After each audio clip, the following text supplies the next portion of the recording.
Oh, nice. Oh no. The gripe with Eternals is coming from this. It's gonna be a rant and a half. Get ready. Oh boy. Okay. I come in guns blazing, brothers. Wait. What did I miss that led up to this? Nothing. Just his nipples coming through the shirt.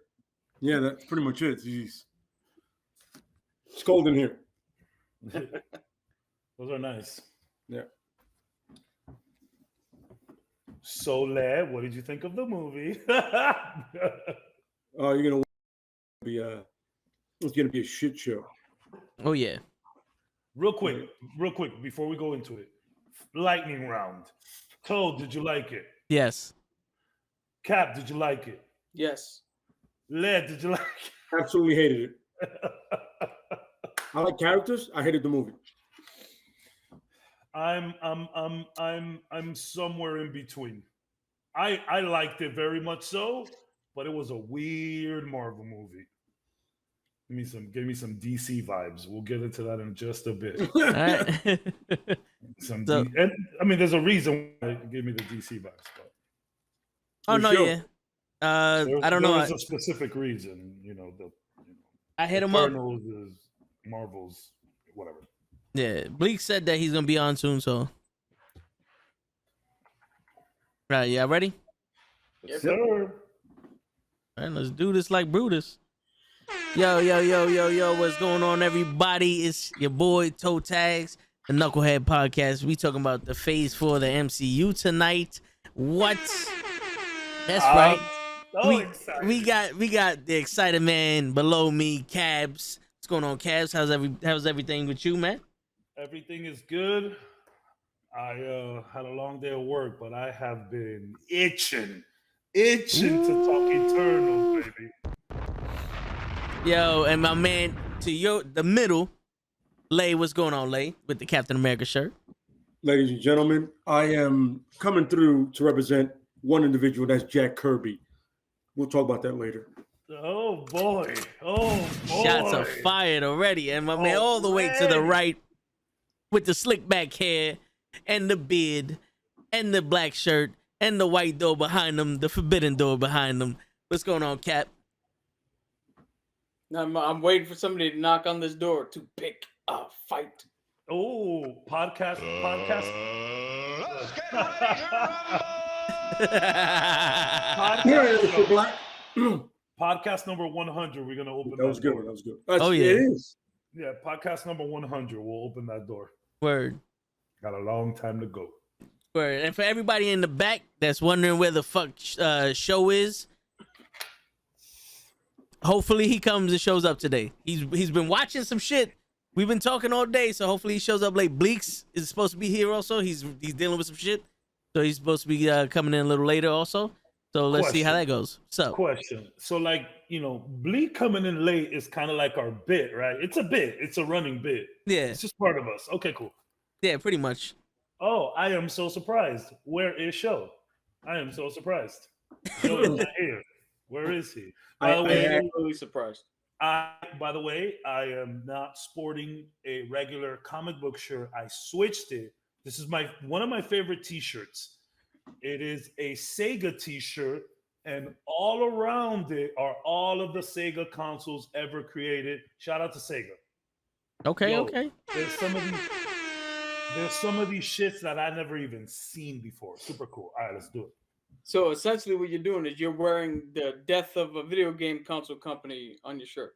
Sega is still very much alive, sir. Very much video alive. games, yes. Consoles, no. They just don't make consoles no more. Yo, watch out for the Dreamcast 3. I believe. 2. I believe. I was going to say, what happened to the 2? They're gonna skip the 2, go straight to the 3. I feel on some Xbox shit. Yep. We got the Xbox, the Xbox 360, the Xbox One, the Xbox One X, the Xbox Series of the XPCT, and the Xbox RSPCT. You know what's funny? Completely committed.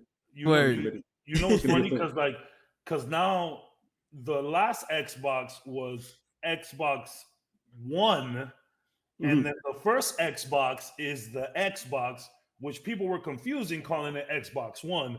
So I just said, bro, just call it OG Xbox. That's it. Yeah, pretty much. Technically, it's first gen. Well, yeah, for like it's so weird. Like Xbox, then Xbox 360, then Xbox One, then Xbox One S, Xbox Series, Xbox Tokyo Drift. Like, bro, the list goes on. Word. All right, yo. So tonight we're gonna talk about Phase 4 of the MCU, guys. Now, can we officially say that Phase 4 started with the Disney shows, or where did Phase 4 start? I say Phase 4 started with the shows, but Phase 4 just broke out into full pandemonium after Eternals. Word. Okay. Well, you know, we're gonna get into that because I feel like we'll get into that. But so the first one was Loki. Was WandaVision. Yep. Yes. In the Phase 4. So that was all right. I'm talking to Show. This is between this, us millions of people that's watching. And Show hits me up. He's like, "Yo, this shit is boring as fuck," because he's watching it today. The first 3 episodes, Yeah, I get it. and I'm like, "Yo, bro, just skip to the last 3. You're not gonna understand what's happening anyway. Just see the action." And then he hits me up like a half hour later. He's like, "Now I'm interested." I said, "See, Episode 4. It just takes a while. It just takes a while. WandaVision, just skip to episode 4. You know what's crazy about WandaVision? I enjoyed what they did with the first 3 episodes. It was part of the, we mentioned it, Cap spoke about it. But like, if WandaVision would have just started in episode 4, I would have been like, whoa, what's happening here? You know what I'm saying? So yeah.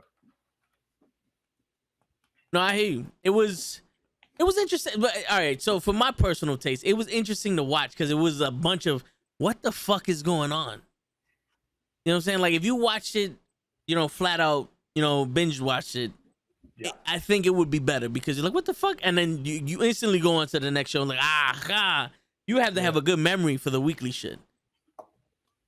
Honestly, yeah, but I do feel that like when you do have a weekly show, there's a lot more discussion that could go on because you have a week to talk about one episode, a week to talk about the other. Like if you watch a show, like if us 4 right here were to watch WandaVision in one shot and then come back to the podcast and talk about it, I think we miss a few things. I don't know. Yeah. Yeah, I it's funny. It wasn't until there was a show on Netflix, I forgot it. I would watch Lupin. It's a show about a criminal. Like it's a book, but he's a criminal, right? Like he's a criminal thief and like an art thief. And I binge watched that, right? Then I watched Falcon and Winter Soldier, and I loved anticipating the next episode. Yes, It made it fun for me. Like, all right, I gotta wait next week. What's gonna happen? You know what I mean? And I'll talk to people about it. So it's binge watching has made me realize how much I miss schedule stuff. You know what I mean? Like scheduled TV shows. Yeah. Yeah. Because it builds up the anticipation. Then you can talk to people about it. Yo, what's gonna happen next? I don't know. You don't know. Now you get up all 13 episodes and I ransacked through them. It's not fun. You know what I mean? Yeah, I mean, Netflix kind of took that away a little bit with this, like just releasing the whole series and shit. And it's funny, the way it really started with me was the Mandalorian doing it, like, because I'd be like, damn, what's he gonna do now? Is the baby gonna live? Is he gonna give the baby up? Baby Yoda. That really was build up the intensity. You know what I mean? And was he gonna take off his mask, his helmet? So yeah. Yo, but Netflix does have shows that release weekly. Yeah, of course. I'm watching Arcane, which they drop. It's 9 episodes. They only dropped 3. Then this week they drop another 3. Next week they drop the final 3. That's still a little, but no, yeah, there's a lot of shows that come out weekly, which is funny. This is unrelated to comic book. I'm super late to the party, but I just started watching New Girl. New Girl's hilarious. Yeah, it is funny. New Girl. New Girl is. I was shocked at how funny that shit is. What's new? I'm sorry. What's New Girl? It's a show on Netflix about this girl that breaks up with her man and moves in with 3 dudes, and she becomes a born again Christian. Spoiler alert. No, I'm joking. I made that shit. But what you said sounded like a setup for a porno. It's kind of like a sitcom. It's a sitcom, but it's pretty funny. Cool. So Where are we starting? Oh, we were talking about WandaVision. Yeah, we were talking about WandaVision. Yeah, so all right. So besides her showing her powers, how does that equate to the, opening up Phase 4? Well, right off the bat, the ending Yeah. opened straight up into Doctor Strange. Mm-hmm. All right. I mean, he is mentioned like in it, like you have more power than the Sorcerer Supreme. They say Sorcerer Supreme a few times in that show. Yeah, but she like Agatha literally says you're more powerful than the Sorcerer Supreme. And if What If says something about that, if we can link it to What If, that's some power, because that Doctor Strange was next level. You know what I'm saying? But I mean, something right there. he was absorbing everybody's He was absorbing everybody's energy and shit. That one can't. For years. No, I'm saying, but that's how he got his power, though. Yeah, I'm saying, but it's also one of those things like it really kind of like. First of all, remember she is like emotionally fucked. She's emotionally like not with us, and then she loses her kids. She did this for her man, and now for her kids, it's gonna get next level. Now she's reading that book. Yeah, so it's gonna open up. It's gonna be crazy. You ever had like maybe like a girlfriend or a romantic interest in your life, have a dream about you and then just be mad at you the whole day? Yeah. WandaVision is literally about to destroy the multiverse because of these made up kids that she got. She Yeah. lost her made up kids and she's about to destroy the universe. That's the epitome of that bad dream, crazy girl shit. That's the epitome of that. But also, oh, I'm not getting in trouble. we blame Lady Loki. Yes, You're not off the fucking hook. No, you're not off the fucking hook with me. No. You leave Fuck Sylvia alone. I'm here. She's a nice lady. No. She didn't listen, Lady Loki. I'm not letting you off the hook.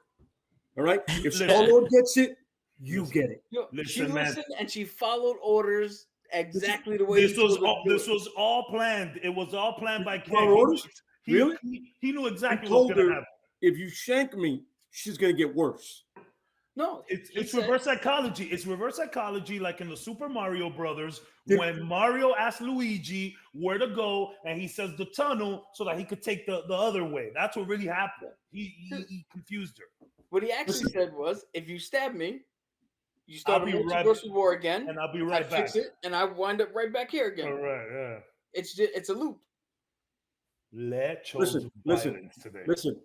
Don't give me the scapegoat shit. Don't give her this shit, right? Star-Lord gets it, she gets it, all right? I don't want none of this shit. They both deserve the shit, okay? What's wrong? Order in this fucking court, man. We have a gavel. We have a gavel in this motherfucker. That's right. We have a gavel for the Nukkle Hedd Court, bro. And let me tell you something. I am Judge Judy, the executioner, and I will sentence y'all motherfuckers to jail if you don't agree with me. Did you just call yourself Ronin? Yes. You call really him Ronin. Yo, Yes. he's stuck as a villain, so I wouldn't call myself Ronin. So kind of like the Court of Owls, can we be Court of Knuckleheads? There you go. Incredible. We are officially the Court of Knuckleheads. We got a fucking Ronin. gavel. All we gotta do is dance and beat you. Yeah. But I will accuse the shit out of you guys. It was a distraction. Hands off, bro. It was a distraction by the great Star-Lord. Just letting you know, I am really like thrusting my hips like an idiot. Yo, I'm about to call up Chris and be like, I got him to fucking dance. Can we have a little more respect for Star-Lord? We do. Have Celestial. Let me tell you. Yeah. What happened in the Eternals, we're gonna see a lot of this shit in Galaxy 3 and in Guardians. We're gonna see a lot of all of this Eternal shit. For that, we're gonna see a lot of it there. Star-Lord will have his day. Star-Lord he'll redeem himself. I have a good feeling about it. Speaking of Star-Lord, what part of Phase 3 like opened up the door for Phase 4? Because I know there's a bunch of like Easter eggs that would be like, oh, that's this guy. Or was Phase 3 was just straight out, we're gonna end it, and then Phase 4 started. In Guardians 2, Ego legit shows him a Celestial. He legit shows them like he fucking has the big fucking robot. Boom! I think that's what really like. I remember seeing that. Guardian 1. Guardian 1. Yeah, that was that was from the Collector. That they show where like, he was explaining the Power Stone. Where Collector he's explaining like where the stone came from, like so that's one. What they can do with it, and you see the Celestial looking more celestial like Jack Kirby than the shit we seen it. I'm like, sorry. Again. Sorry. All right, we'll get into it. Sorry, I'm sorry. I'm like, yeah, I'm sorry. But the point is that it really started like in phase almost 2, like towards the end of it, when they started showing that it's going to be a more galactical thing. Like, they're going to go into space. Yeah. You know what I mean? It's going to be like the real, like Tony Stark said, the threat is out there. It's not here. It's out there in the universe. You know what I mean? So there's all puns intended to Tony Stark. But yeah, I think it was literally Guardians. And even Avengers 1, honestly, to be real with you, because when you see them coming through the wormhole, that wormhole kind of tells you, the Chitauri, Thanos, you know what I mean? That it's kind of like the threat has always been above us, not below us, you know what I mean? And even with the Tesseract, with Captain America 1, with the Tesseract, like that's a portal to another world. It's like who was it? The Hawkeye said it's like, it's a door with 2 ways, but who can open it? Yeah. So it's kind of like that. Okay. I would say if those movies laid the groundwork. Yo, is Bleaks in here? No. I don't see it. I literally just heard somebody go. That was me. Sorry. Oh, all right. Yo, I thought I heard Bleaks' deep ass voice. It did sound like Bleak. I was about to be like, yo, Bleaks is invisible. He's a celestial. Get this motherfucker. No, but all right, yeah. So, hey, man. As long as they didn't call them celestiats, like the fucking symbiote shit that they do with fucking Venom. Hey, man. Okay, wait. What's the? That's another podcast for another time. We can get into That's the symbiote thing. Yeah. Are you talking about Arshim, whatever his name is? Are you talking about him? He looked. I mean, it's a big fucking robot. What else you wanted? I will. We'll get. All right, we'll get into that. All right. So WandaVision, the end opened up the Scarlet Witch and her reading the book and bringing in the magic realm of the next phase. So then we lead into Captain Falcon, Captain America, and the Captain America. No, that's what I'm gonna say. Falcon / Captain America and the Winter Soldier. Yeah, that's what it ended as. I think they led into the Dark Avengers or the Secret Avengers, the Dark Avengers better. I think when it came to like opening up the door, they had a better way of doing it. And unfortunately, it's because, with the pandemic and pushing us on Black Widow back, they were able to introduce that lady with the longest fucking name that I'm even going to try from Seinfeld. Yeah. But she was able to set up that whole, we're going to set up a team, almost a dark op team, all puns intended. You know what I'm saying? But I think it set it up better than WandaVision did because it was real world. You know what I mean? They focus. Said it before. One of my favorite parts about that shit is that they focus on post snap. Yes. So that definitely led into phase 4. Like, what are we gonna do about the snap? You know what I'm saying? Mm-hmm. What's gonna happen? Like, you got motherfuckers that are coming back and they just in your crib, and you're like, yo, bro, I've been living 5 years. You gotta get out of here. Yeah, so yeah, that was fun. That was really fun. Real quick, good. It's a very analytical and realistic way of dealing with the snap. Yeah, it was like, it's like, it's not like, how do I say it? It's not like a universal thing. It's like, no, we're talking about countries and cities and states. Mm-hmm. Like, you have to understand, like, they came back, and meanwhile, for 5 years, we've been living our lives after you were gone. Now you're back, and we're like, like the hospital scene in WandaVision was perfect. Yeah. That's the one that is a perfect example. Like, oh shit, what the fuck is going on? Like, people are here now. You know what I'm saying? But Captain America and the Winter Soldier did it in a very realistic human being way. Political. Yeah, very political, realistic way. Like, what do we do now that these people are here back? How do we deal with them? Where do we place these people? How does it work with us economically? Before Toe loses his train of thought, what were you gonna say, Toe? Before you lose? No, keep going. Because I see you. Because I was gonna say the first movie from my is Spider-Man. Mm-hmm. Because that happened after. Yes. But keep going, and then we'll circle back to Spider-Man. So it was a thing of it being like someone that doesn't have superpowers can relate to it. You know what I mean? Yeah. Like, shit. Now these people are here. What do we do? Like the economical ramifications by itself is crazy. Yeah. Because you've been living for 5 years and your system is not ready for these other people to come in. We're like, we've been living this way. All of a sudden, they come in. And remember this, not only that, they're 5 years younger than everybody else at this point. Yeah. Like younger brothers are sometimes are older brothers now. It's weird. Yeah. So yeah, I think it was one of those. Yeah. I think that one dealt with it better than anyone else. I in my opinion, with the shows. No, yeah, that's why I like Captain America: Winter Soldier the most. A lot of people are like, "Oh, Loki was incredible." Great, yeah. But the one thing that I've been saying that I wanted the most out of Phase 4, talk to me about the snap. What happened when we came back? So then when I first started in WandaVision and everybody's coming back, I was like, yes, this is what I remember the first 5 seconds of that episode. I did the Leonardo DiCaprio meme. I was like pointing at the TV. I was like, this is what the fuck I'm talking about. And then Captain America: Winter Soldier, that's what it was all about. So yeah. And funny, we haven't seen a Hawkeye yet. Hawkeye. So, yeah. and it's coming soon. Yep. And it's about to drop.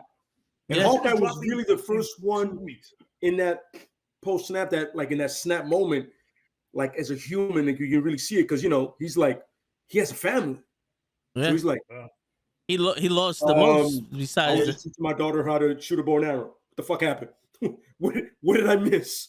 So yeah. I hate to break it to you guys. Hawkeye is literally about an event that happens within like 3 to 4 days. So I doubt they're gonna branch out and touch bigger topics. No, I just talk about You never know. Just reference the snap a little bit. Acknowledge it. Yeah, They're gonna acknowledge it. one conversation can cover a lot. Yeah. Just cover. Yeah. You don't have to go into it a lot. Just like, tell me. Yeah. Just talk about the snap just a little bit. Like, I just want to see how. I mean, and it's funny. So the thing that I like about the MCU at this point in time is that heroes and enhanced people are a thing. That shit is just normal. In Shang-Chi, they were just like, all of a sudden you could just get snapped and disappear, or Doctor Strange could come out of a portal and freaking snatch you up. That shit is just normal now. So I love how they bring all the snap stuff and superhero stuff organically into conversations now. That's just a real thing. You can see, a superhero walking down the street. Yo, what up? I do like that. Yeah.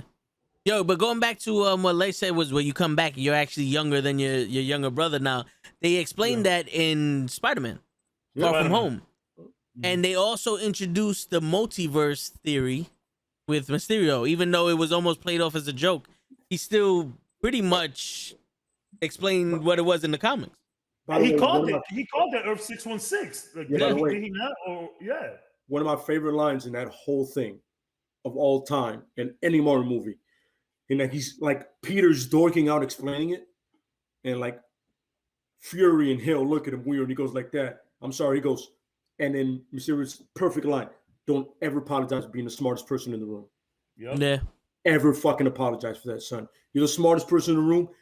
Be the smartest person in the room and fucking own it. And I think, like, getting aside from everything else, I think that's a lesson that kids that like they're intelligent, that need that lesson. Don't ever apologize for being the smartest person in the room. Yeah. And don't understand me, nigga, step your game up. Yeah, and don't feel sorry for yourself if you're not the smartest person in the room either. Yeah. When he was told don't be a show off either. Don't be a show off either. No one likes to say that. Yeah. But the point is, he was geeking out over something that he's excited about. He's passionate. All of a sudden, they're looking at him like, he's like, don't ever apologize for that shit. Fuck them. Word. You're not cool. They don't understand it. That's their problem. You be you. Word. But as you were saying, I'm sorry. No, yeah. And then, all right, so he explains the multiverse, which was pretty accurate from what the comic book description is, right? Absolutely. Yeah. So that also ties into Loki with the timelines, with the variants and all that. Yeah.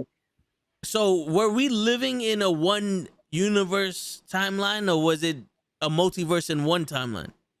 So how they explained it, imagine like a big sewing machine, a big like twine machine that is like using little strands of rope to make one big rope. So like all of the universes are little ropes, and they're all like this, and they're all spinning around together to make the timeline. but it's a bunch of different timelines in there. It's super confusing. So then when you have these time jumpers and shit like that, that's when these variants come out, and that's where these other time splits and goes up, kind of like very, very Back to the Future-ish. And then it skews, like he says, and then that's when the TVA comes to this timeline and fucking deletes everything. Like, oh, sorry about that. Boom, and it just keeps going. So if you see Doctor Strange does this, Loki does this, every time they're like going through the multiverse or transferring somewhere, you see like little lines just like this. So that's how I explained it. A bunch of little lines making one big timeline. All right. Anybody got? Yeah, to get a little more nerdy.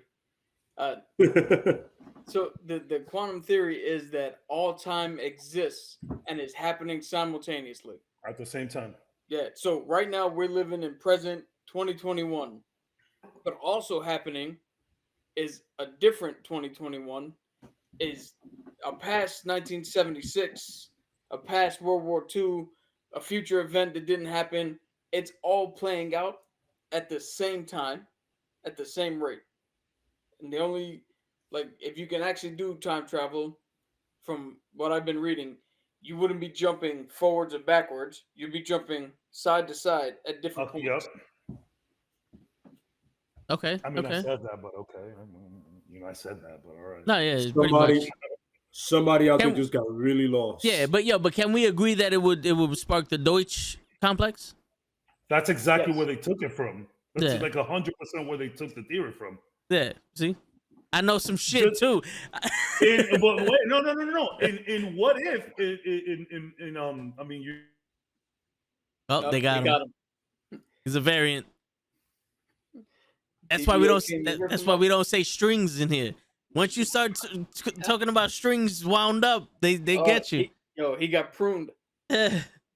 Fucking brung. All right. Yeah. All right. So going back to the connection between that and Loki, what other connections can we make from Spider-Man and WandaVision? Oh wait, he's there. You go. He's back. No idea what happened there, but yes. You know what happened? The TVA. The TVA was like, man, yo, TVA. Stop telling people about the little strings. Stop telling people that. But yeah, I was gonna say Tony Stark is the he brings up that Deutsch proposition and all that stuff. Yeah. You can keep going, sir. No, yeah. So I was when you left, I was saying how else can we tie in Spider-Man and WandaVision into connecting the dots? Like we connected Spider-Man to Loki and WandaVision to the news Doctor Strange. Is there any other thing in those movies and the TV show that we could connect? So what I think that we could connect is, so Wanda was trying to listen for like a radar ping for where her children might be, if they got, maybe not where they might be, but she might have been listening for another timeline where they exist, and she might have just wanted to go take them from there, and then she wound up hearing them say help. So Spider-Man, instead of so Wanda's listening, Spider-Man's gonna break open that door, and once that door's open, then Wanda's gonna walk through, then Strange is gonna have to go get her, because what I think really happened is not with Shang-Chi, it's how whatever was behind that fucking rock where the dragon shit came out of was telling Shang-Chi's father, giving him voices that he wanted to hear. I think that's the same shit that was talking to Wanda. Very similar voice. Yeah. So to tie everything together, she heard it. Shang-Chi heard it. There was that one point of access that we know about. Spider-Man's about to break the whole thing open. And now we're going to have to deal with, at least for the Spider-Man movie. I don't know about going forward, but the Spider-Man movie, we're going to have to deal with the fact that, oh shit, we got to close all this up. Otherwise, cats and dogs living together, it's going to be a fucking pandemonium. By the way, if you look at the trailer, when Doctor Strange has him on the train, you see the trains literally doing the little circly lines. It's like they're like these trains are like spinning like this. It's 1, 2, there's like 6 trains all spinning at the same time going forward. But if you go back to the comics, Spider-Man was like one of the first to be doing multiverse shit. Like it has to be Spider-Man. And I think Feige spoke on that too. Like, well, Spider-Man he's the one that does multiverse jumping. He's the one that's been doing it forever. So that I guess one of the reasons why the multiverse is going that way is because of him. Plus, you have Into the Spider-Verse, all of that shit, Spider-Ham, and all of that stuff. You know, he's been jumping around timelines for a long time. Word. What's going on, the Flock Up? Yeah, he's the Flash, pretty much. Yeah, makes sense. Essentially. Yeah. Flock, what's up? All right, so there was nothing to. So Captain America and the Winter Soldier was basically there to touch on the part of Phase 4 that isn't in a galactic or multi-universe at the moment. Mystical. They're gonna be the tangible threats that happen from movie to movie. Yeah. And then when the Avengers come through, that's gonna be the shit that we didn't see. Well, not us because we're watching, but they didn't see coming. Okay. Either a Galactus or fucking a Celestial or Nightmare or whoever. See, this is where it gets confusing for me, right?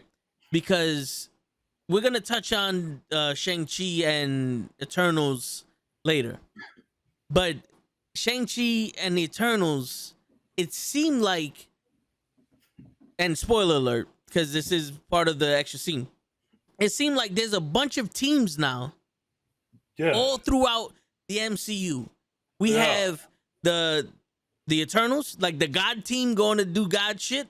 We got the groundwork team going to do groundwork shit, and now it looks like the Supernatural team going to take on the Supernaturals, the vampires, and all the other shit that's happening. Oh my God. Yeah, you know what I'm saying? And the fucking, and like, you know, we got the Magic Squad.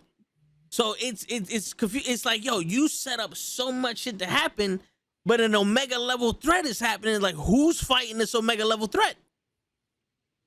You know what I'm saying? So who like, are we saying the Omega level threat is? I'm Galactus? assuming it's Galactus. No, Galactus is all but confirmed at this point, in my opinion. Yeah, because we also have the Fantastic Four. Like, yeah, Galactus was legit created to go around destroying planets that have been impregnated by Celestials. So like he's coming. Bro, and look, in what if when they show that little scene of Super Ultron eating a planet, I saw Galactus in there. Did you see that? Yeah. I was like, yo, that's fucking Galactus. Don't play with me. Yo, but I may be wrong, but I heard that Galactus's origin was that he was a member of his planet, kind of like Thanos, and the Celestials destroyed the planet, and something happened to him, and he turned cosmic, and he used and he needed to feed off the planets to survive. And when he found out the Eternals were using planets, that's when he was like, I'm gonna kill all the ones that have the Eternals in them, so that way they don't make anymore. And that's what I just said. So when he first was originally introduced, he was like super chill, very neutral. But then they retconned him.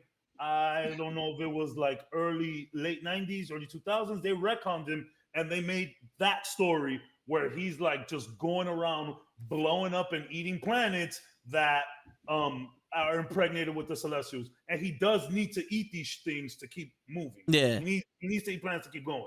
But now he's like, fuck, I'm going to get all of you Celestial motherfuckers. Now, speaking of Celestials, Ego said he was a Celestial, but he was organic. He was a brain, and he impregnated humans. So it's now, weird because in the comics he's not a Celestial. There's a theory. I don't remember that. There's a theory that the Celestials made him to produce faster and to hide from Galactus, and he's like a test run. And you know that whole terraform the planet to be like him. It was to terraform the Celestial inside the planet to be organic, so that way it doesn't trigger Galactus and they can produce faster. That's the theory. Yeah, I know what you was watching. I think I watched the same thing. I read a little bit about that. Yeah. Now, from what I heard in the comic, like that's just some MCU shit. I mean, I don't know, but like, you know, and I don't know, you know, your knowledge on this, Cap, but Ego was just like a big like planet almost. He was like a big brain. Yeah. He wasn't a humanoid. So Ego is a living planet, and he's not, from what I read or from what I knew, unless they retconned it, he's not a celestial, but he is one of the he is one of those beings that were created before everything else. Yeah. So what do you have? You have the one above all, who's essentially God. Everything started with him. He's got the living tribunal, then he's got celestials, then he's got, the Beyonder and a whole bunch of other cosmic shit that he has to rule and patrol the fucking galaxy. Ego's one of those. He's on one of those tiers, but he's not necessarily the same as the people on the tier with him. Small G. Small G. How he says it. He's like, yo, so like a god? In Galaxy 2, like, so like a Peter quotes him, so you're like a god? He goes, small G. You know what I'm saying? Yeah. So he's not quite up there, but I honestly, I think the whole impregnating thing was like kind of weird on people. So like, at least let's try to make him human. Again, there's a lot of theories on why the MCU did that shit. All I know is that I remember Ego just being a big fucking planet. So I don't remember him being a humanoid at all. No, but I think he can. What do you call it? So like take a shit. He could project himself as to whatever he needs to be. Cool. Because I mean, he's a big ass planet that doesn't move anywhere unless you go to him. Like he ain't doing nothing, so he needs a way to lure people in. What's going on, Blue Cheese? Blue Cheese, what up? Yo, I'm telling you, Guardians of the Galaxy 3 is gonna be nuts. I'm hearing Silver Surfer rumors. I can't deal with the rumors anymore. I'm shutting off, bro, because man, there's a lot of stuff going on. My head's working. We got Fantastic Four laying around. Fantastic Four means Silver Surfer. Silver Surfer means Galactus. What's happening? Word. What did the MCU just do, bro? Yo, How mad would you be though if they went with one of the original heralds and not Silver Surfer? I mean, at this point, whatever the MCU does, I'm buying. I'll be there. But fuck, man, we need the Silver Surfer. We need the Surfer, bro. You can't. Like, okay, in a meeting, we have Feige, we have Kevin Smith. They're on the round table. Like, are we just gonna be? Nah, you know what? Don't worry about Silver Surfer. We've had enough of him. Like, nah, man, you can't say that. We need the Surfer. Here's the thing, right? I don't think we need to start out with the Surfer. We don't need to start out. No. We don't need to start out. I think we need to start out with one of the heralds that is actually like, I'm coming down here, and if anybody's gonna stop me, I'm gonna fuck them up. That way, the next time when we see Silver Surfer, we know he's good. We know what he's but they don't. And the transition for them finding out, like the reason for them fighting him in the first place is gonna make sense, because they're just gonna automatically be like, oh shit, another herald. We dealt with one of those before, and just start off, punches and powers and all that, and then they can get talked into, all right, he's not a bad guy, he's trapped. So maybe we were wrong about this situation that they're in. Because the heralds come like that's straight out of Galactus. Like Galactus infuses his power into the herald. Yeah. So the motherfuckers is no joke. Yeah, I would love to see that. Maybe we don't start with the Surfer, but I mean, okay, Cap, I'll throw it back to you. Would you be okay if the MCU can continue for another 10, 20 years and we don't ever get the Surfer? You'll be okay with that? I would, yeah. Because to be honest, the Surfer and Galactus, they're not as big a part of the comics as you think. They pop up from time to time. They've done some shit. They had some good runs, but they're not mainstays. I want to see the Surfer, but I completely hear what you're saying. Maybe we could work up to it, but I mean, dude, I'm done for right now.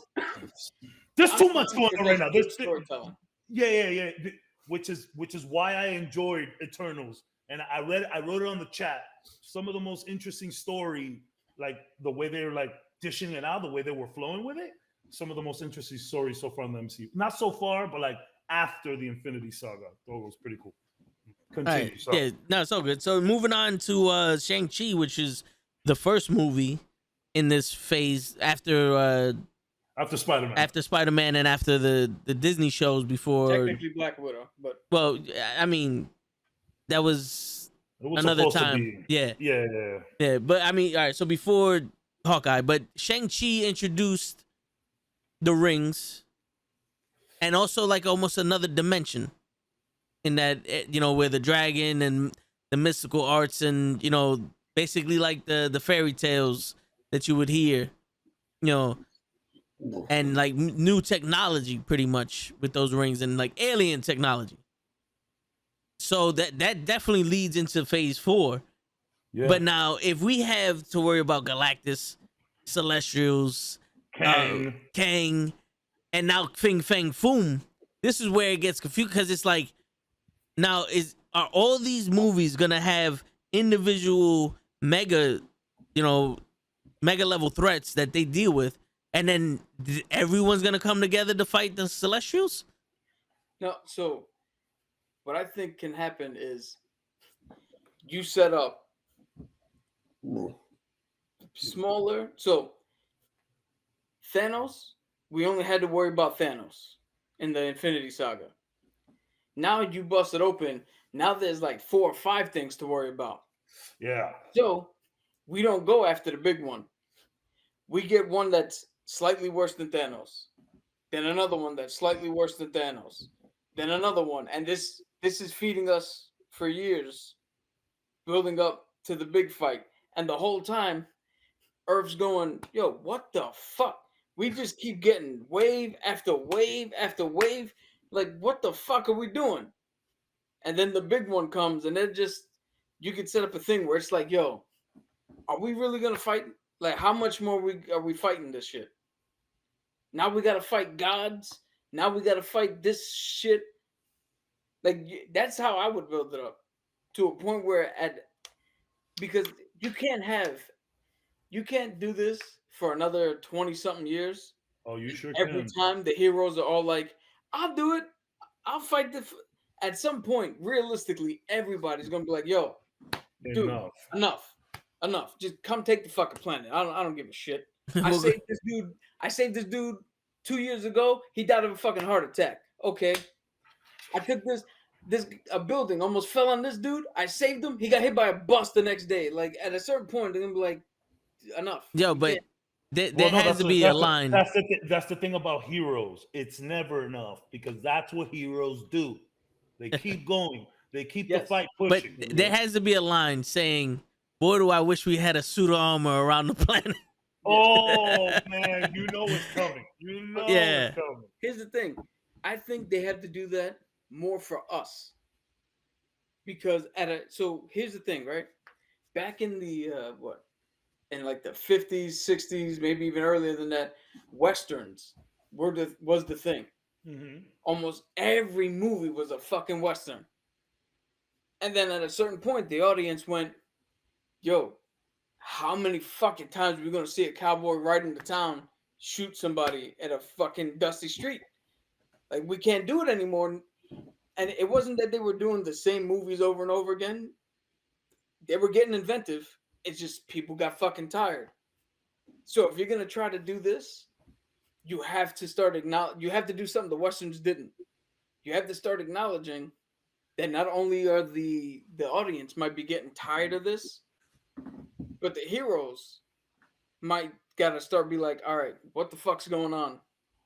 Well, that way to keep the audience going, oh. That's why we're getting cosmic with it. That's why we're getting cosmic with it, I think.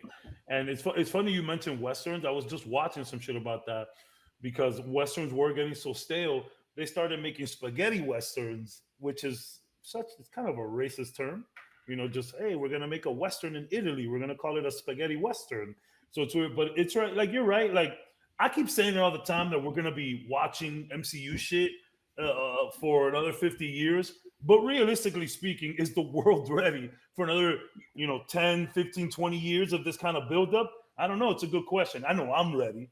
I honestly think if I'm Marvel, I mean, this is weird because Disney wants to keep making money. Marvel wants to keep making money. I honestly think we get Phase 4 and 5 and do another saga. When that saga ends, We're done. So like after Secret Invasion, we're done. Well, whatever that next saga point is, wherever we can get to the next end game, if you will. Yeah, which is where it's tie all going. the storylines up. Yeah. I think they should be done. We already know. We know the worlds are interconnected at that point. Stop telling us. If you got a good movie, just fucking put a movie. Dude, we don't need to tie it to 16 other different stories. Just make a good movie. And if you have an idea for an Avengers team up, just put it on the screen. We no longer need it to be a saga thing, because at a certain point, we're all going to turn around and go, well, we know the phase doesn't end until this movie. So they're going to win every time until this. There might be one or two people that die here and there, but who really gives a shit until we just cram for the big one? The thing is, you, Cap, are a very smart individual. People are stupid, and they will keep going to the theaters. They're not going to want time to be wrapped up.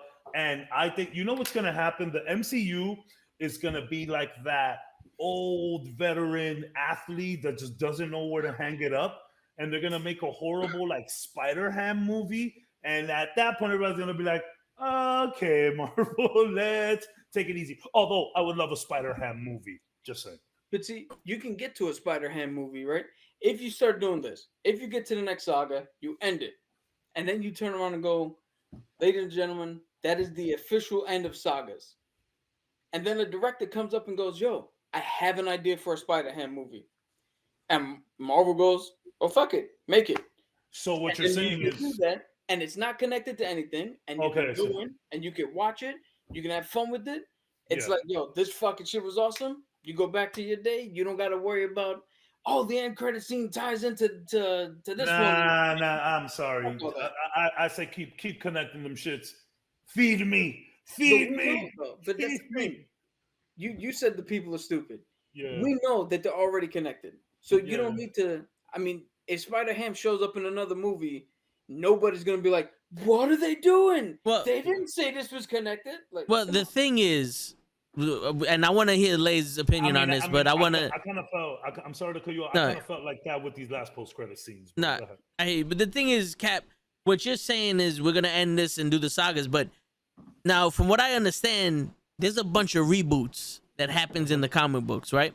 So what if this happens with the Celestials, and the Celestials go, yo, this shit gone too far with you fucking humans. You know too much. You're growing too strong. We snapped it back to you guys don't know what's happening. But now we go, instead of for Sam as Captain America, we got the X-Men, we got X-Force, we got other people in the MCU that we can go after. We got Punisher. You know what I'm saying? They basically just restarted with a bunch of other heroes. That's just Earth shit. So like a retcon reset to the MCU. Yeah, but not like we're gonna go back in time. You know what I'm saying? And this is the new Captain America. It's like from this point on, no one knows what's happening. And we're just gonna see movies that, you know, from the Guardians of the Galaxy's point of view and Earth. But that's what Doctor Strange and Multitude of Madness is doing. That's the purpose of that. Once they close up everything, that's where they're gonna just be like, oh, this is how it is now, and nobody questions shit. Yeah, but then Spider-Man and this dude's a fucking pig. I hear you, but I hear you, but I don't think there's any amount of magic that's gonna prevent me from remembering an ultra giant, bigger than the universe robot staring at me going, I'm gonna judge you motherfuckers, I'll be back. Yes. I think more people should have been shitting in his pants. Like when that dude ran for his bike, I'm sorry, I was like, where the fuck you going, bro? The dude is bigger than the planet. There's no way you could go to hide from him. No, what if he was just running home to his family because he didn't want to die without seeing them? Nah, man. Nah. Fuck the family. I'm getting on the bike. Yeah. Yo, but Steven, so what you just said was if we reset and we got brand new heroes and now there's the X-Men and Frank Castle and all those things, right? Now I'm gonna throw it to you. Like I'm gonna throw it to you back. What's gonna stop me from remembering we had a white dude with a shield? The fuck we need a dude who shoots like laser beams. We had a dude who shot laser beams out of his eyes just fucking 3 years ago. Why the fuck we need this dude? Like, it's the same shit. We're still gonna know the history.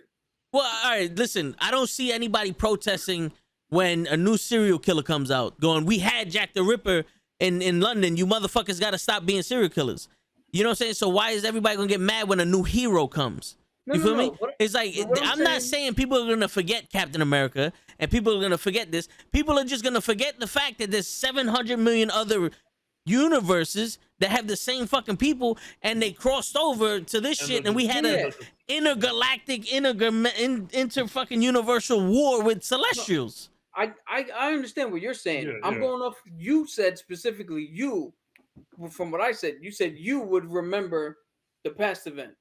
So that's what I'm saying. As the audience, even in your thing, we would know the past events, even if the characters on screen don't. I'm not talking about the characters. Well, I mean, they're not gonna erase our memory. Yeah, but what I'm saying is, there in that sense, there's no difference, because you could do either one, and it's not gonna affect us. I think that's exactly what the MCU is going for. Just they wanted to make it, and I think they got to a point where they can just literally plug and play anybody they want. I mean, we'll get to the Eternals post-credit scene in a minute, but when Homie popped out, so I went opening weekend, and all the geeks come opening weekend. There was a few children around. You gotta turn around when you do that shit. Jesus Christ. So the other end is not going to be any better. My man is super gassy. Hey man, I take that as a compliment. I was like my theater was full of geeks, because everyone, well, not everyone, but a big majority of that theater just said, and you can hear a pin drop, and I said, holy shit. And the dude behind me was like, holy shit. And then another dude said, holy shit. Like, it was nuts. So, like, I think Marvel, they did this so they could, like, bro, there was no business bringing that dude out. There was no business. They just did it anyways. Like, you know what's hilarious? That first scene, the first mid-credit scene, everybody was like that. The second mid-credit scene in the theater I was in, everybody had the same reaction I did.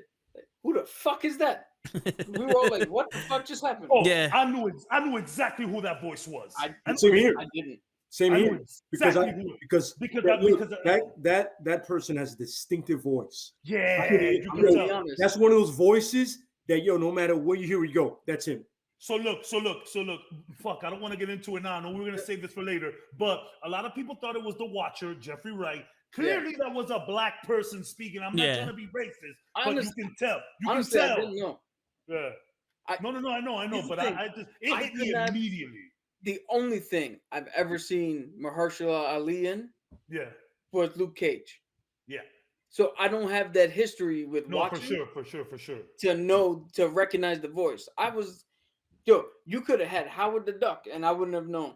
So a lot of people. Some people said that it was what's that guy that originally wielded the ebony?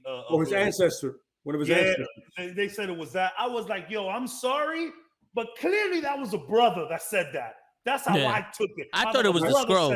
It's between. It could have been related to Othello. It's between two things. It's between his voice and his voice pattern. And his cool. The way he talks. He talks way too cool. Yeah, man. With all due respect, he talks way too cool for to be a white guy. Yeah, I'm sorry. Way too smooth. I'm not trying to disrespect nobody, but but the way he said it, I was like, I know exactly who that is. And Sir, again, I take massive disrespect to that. And no, for the people who do take disrespect to that, people who do take disrespect to that, remember, we want you to like, subscribe, share, tell your family, go on MySpace, write down the link, email it to somebody, tape it to a dove, send it out to the fucking center of the universe, and then go fuck yourself. They have Doctor Strange encapsulated into the little end of the universe that he is currently chilling with, and watching over. Then get into that pocket dimension and give it to both what's the cat's name?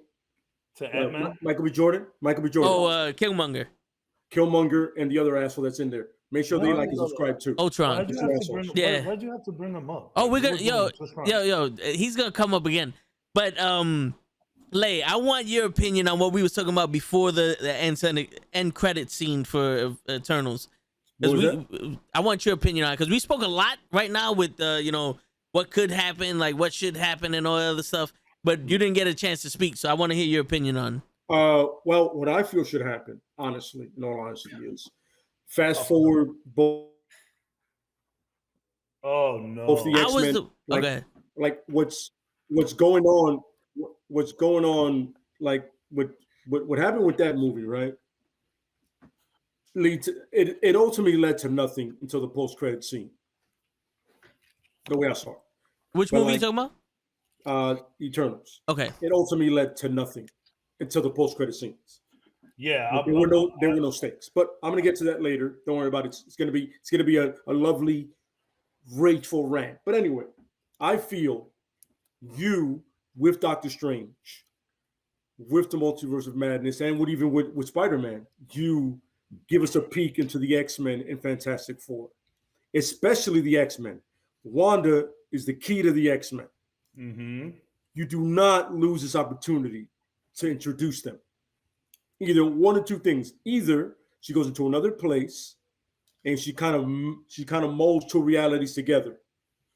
Both this universe and another one where they're there and kind of like puts it together because she's fucked in the head, but she's very powerful. Or two, she wakes everybody's abilities up now.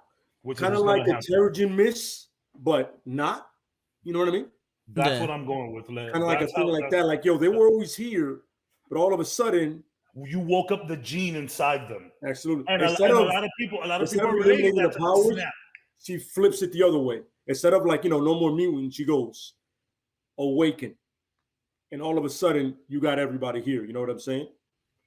A lot of people are saying that it's in there already after the snap. But when people came back from the snap, they're saying that mutant. This is just theories. They're saying after people came back from the snap, they came back with that mutant gene in them, but dormant. And this girl messing around in the multiverse is gonna awaken all of that. So that's the theory. That's very far fetched, but I like that theory. I would prefer the molding of two universes. I heard that with Ego impregnating the planet or whatever, that like humans have a celestial gene. Some of them do. Like Peter Parker, when he got hit by the spider, that awoken his celestial gene. Like if any other person that didn't have it got bit by that spider, he wouldn't have turned into Spider-Man. Mm-hmm. So like that's a out there type of theory. And I heard the same theory. I know exactly what you've been watching, my guy. Trust me. I've been reading and watching the same thing. Yeah. So I mean, that's a possibility, and a lot of people have been saying that, which I also think is cool.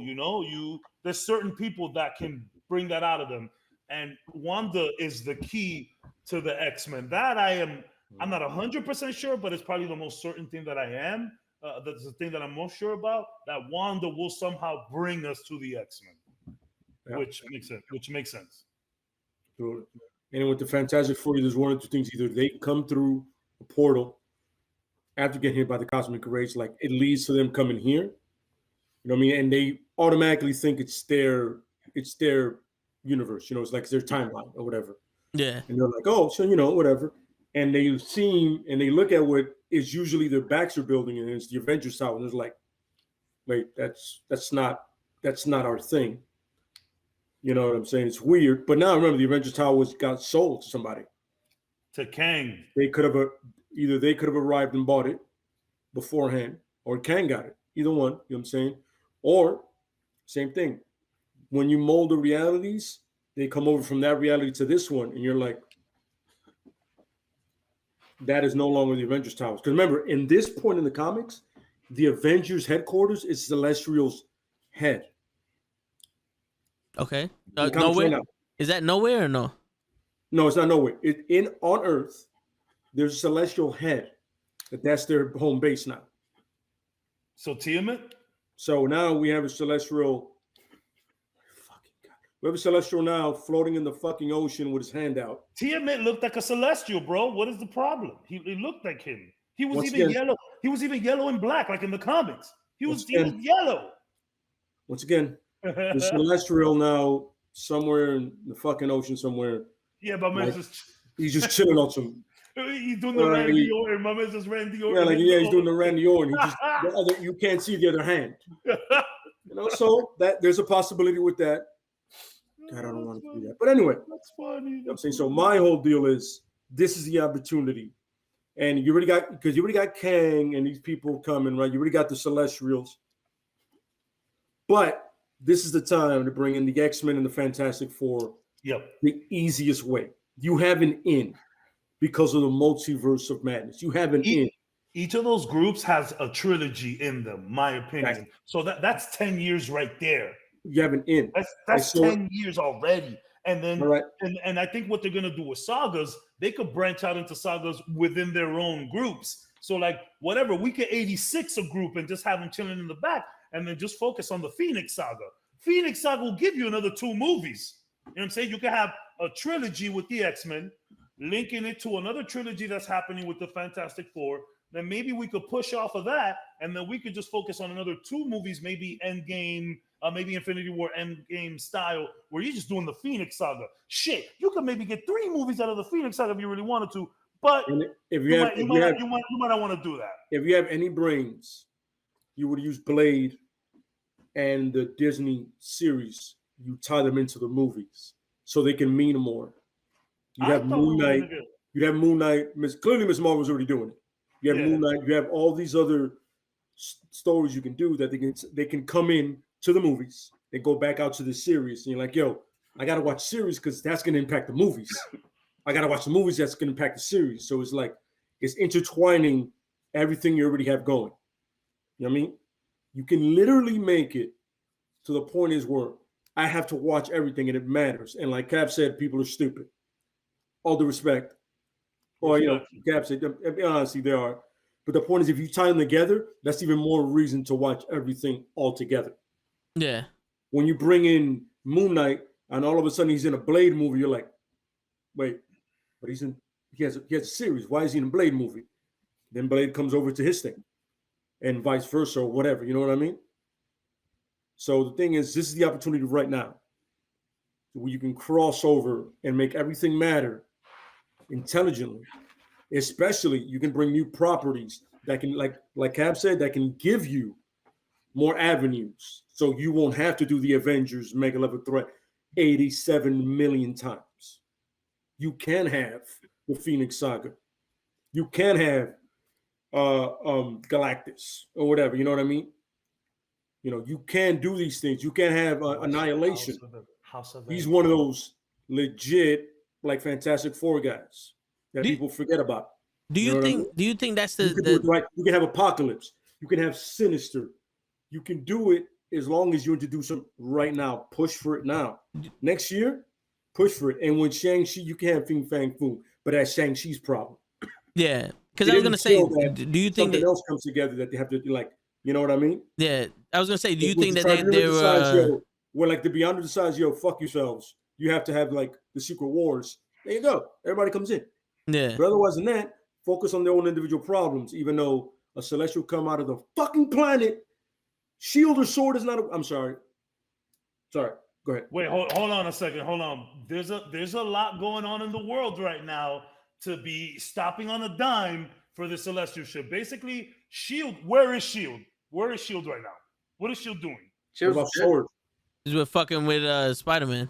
Isn't Sword after Sword WandaVision? Did not see a Celestial the size of fucking 8 planets. But it just came out. Give him a minute. Yo, that just happened. Make me seem crazy. I'm taking crazy pills right now. Give him a minute, That's bro. what I'm talking about. Look at Cap's face. This shit he was about to say what I'm saying. Yeah. It just happened. It just happened, bro. And then give him a movie or 2. give him a few movies. Fuck that. So nobody really no. So are they gonna address this shit in Spider-Man? No, just go. Hold on, no, because I'm gonna point. I'm gonna let that go later. I'm gonna point something out here. Because if we look at the timeline, this should happen. But even in the trailers, they say this happened 5 years after Endgame. I don't think Spider-Man's happening that far after Endgame. I don't think so. Nobody in this remembers when the reality ripped open and 15 fucking Spider-Man showed up, possibly, or other shit.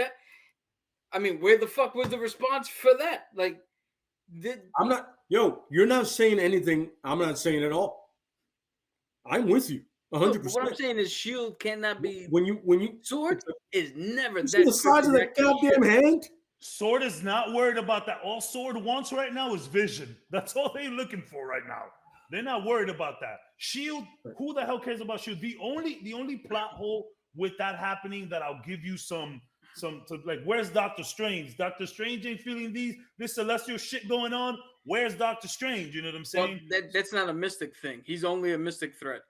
He could feel something though. He feels these kind of threats. But again, that's akin to saying, why isn't the cop running into the burning building? That's exactly. But that's what I'm saying. I'm agreeing with you where we could sit here and go over plot holes all day long about why this person didn't feel that, why that person didn't feel that. At the end of the day, there is too much going on Earth 616 for motherfuckers. That's why we need these separate groups. We need to divide and conquer, which is, I think, it's exactly the plan that Phase 4 has been trying to reveal, which is what Toe has been talking about this whole time with Phase 4, where you got the ground level team, you got the galactic team, you got the mystic team. You know what I'm saying? We could possibly have Black Knight and Blade in London taking care of werewolves and vampires. What was the group that they're in? A13, B13, District B13. Good movie. They have their own little group up in London, and they're just fucking killing werewolves and vampires. Are we gonna see MCU Underworld? Give me that right now. You know what I mean? So we could sit here and nitpick plot holes all day long. I feel you, Let. Trust me, and we're gonna get into the Eternals talk. I hear you, but cool. Oh, we are. We are. This kid wants to bash on the Eternals. We're gonna get there. Yeah. But I'm sorry, So I was trying to. You see, you gotta stop this because you got me and Cap agreeing on things. Yo, I was trying to, but Lay was to the point where he's like, fuck all you guys. I'm going to keep talking until somebody realizes there's a fucking planet hand coming out of the fucking ocean and no one sees this shit. You know? They just have... You don't have a radar. You guys don't have a radar? You don't see this? Hold on. Plus, that shit is in the head. It's a fucking head, man. In the head. That's doing the Booker T. It's like... You see this shit? That shit is in like some volcano somewhere. We haven't even gotten there. I'm pretty sure the next movies will address the big fucking hand in the middle. About to do the spinneroonie out here. Tell me, the spinneroonie the world. Who's gonna? I gotta say this. In real world, in real life, shit happens, and we don't fucking know about it, or we can't.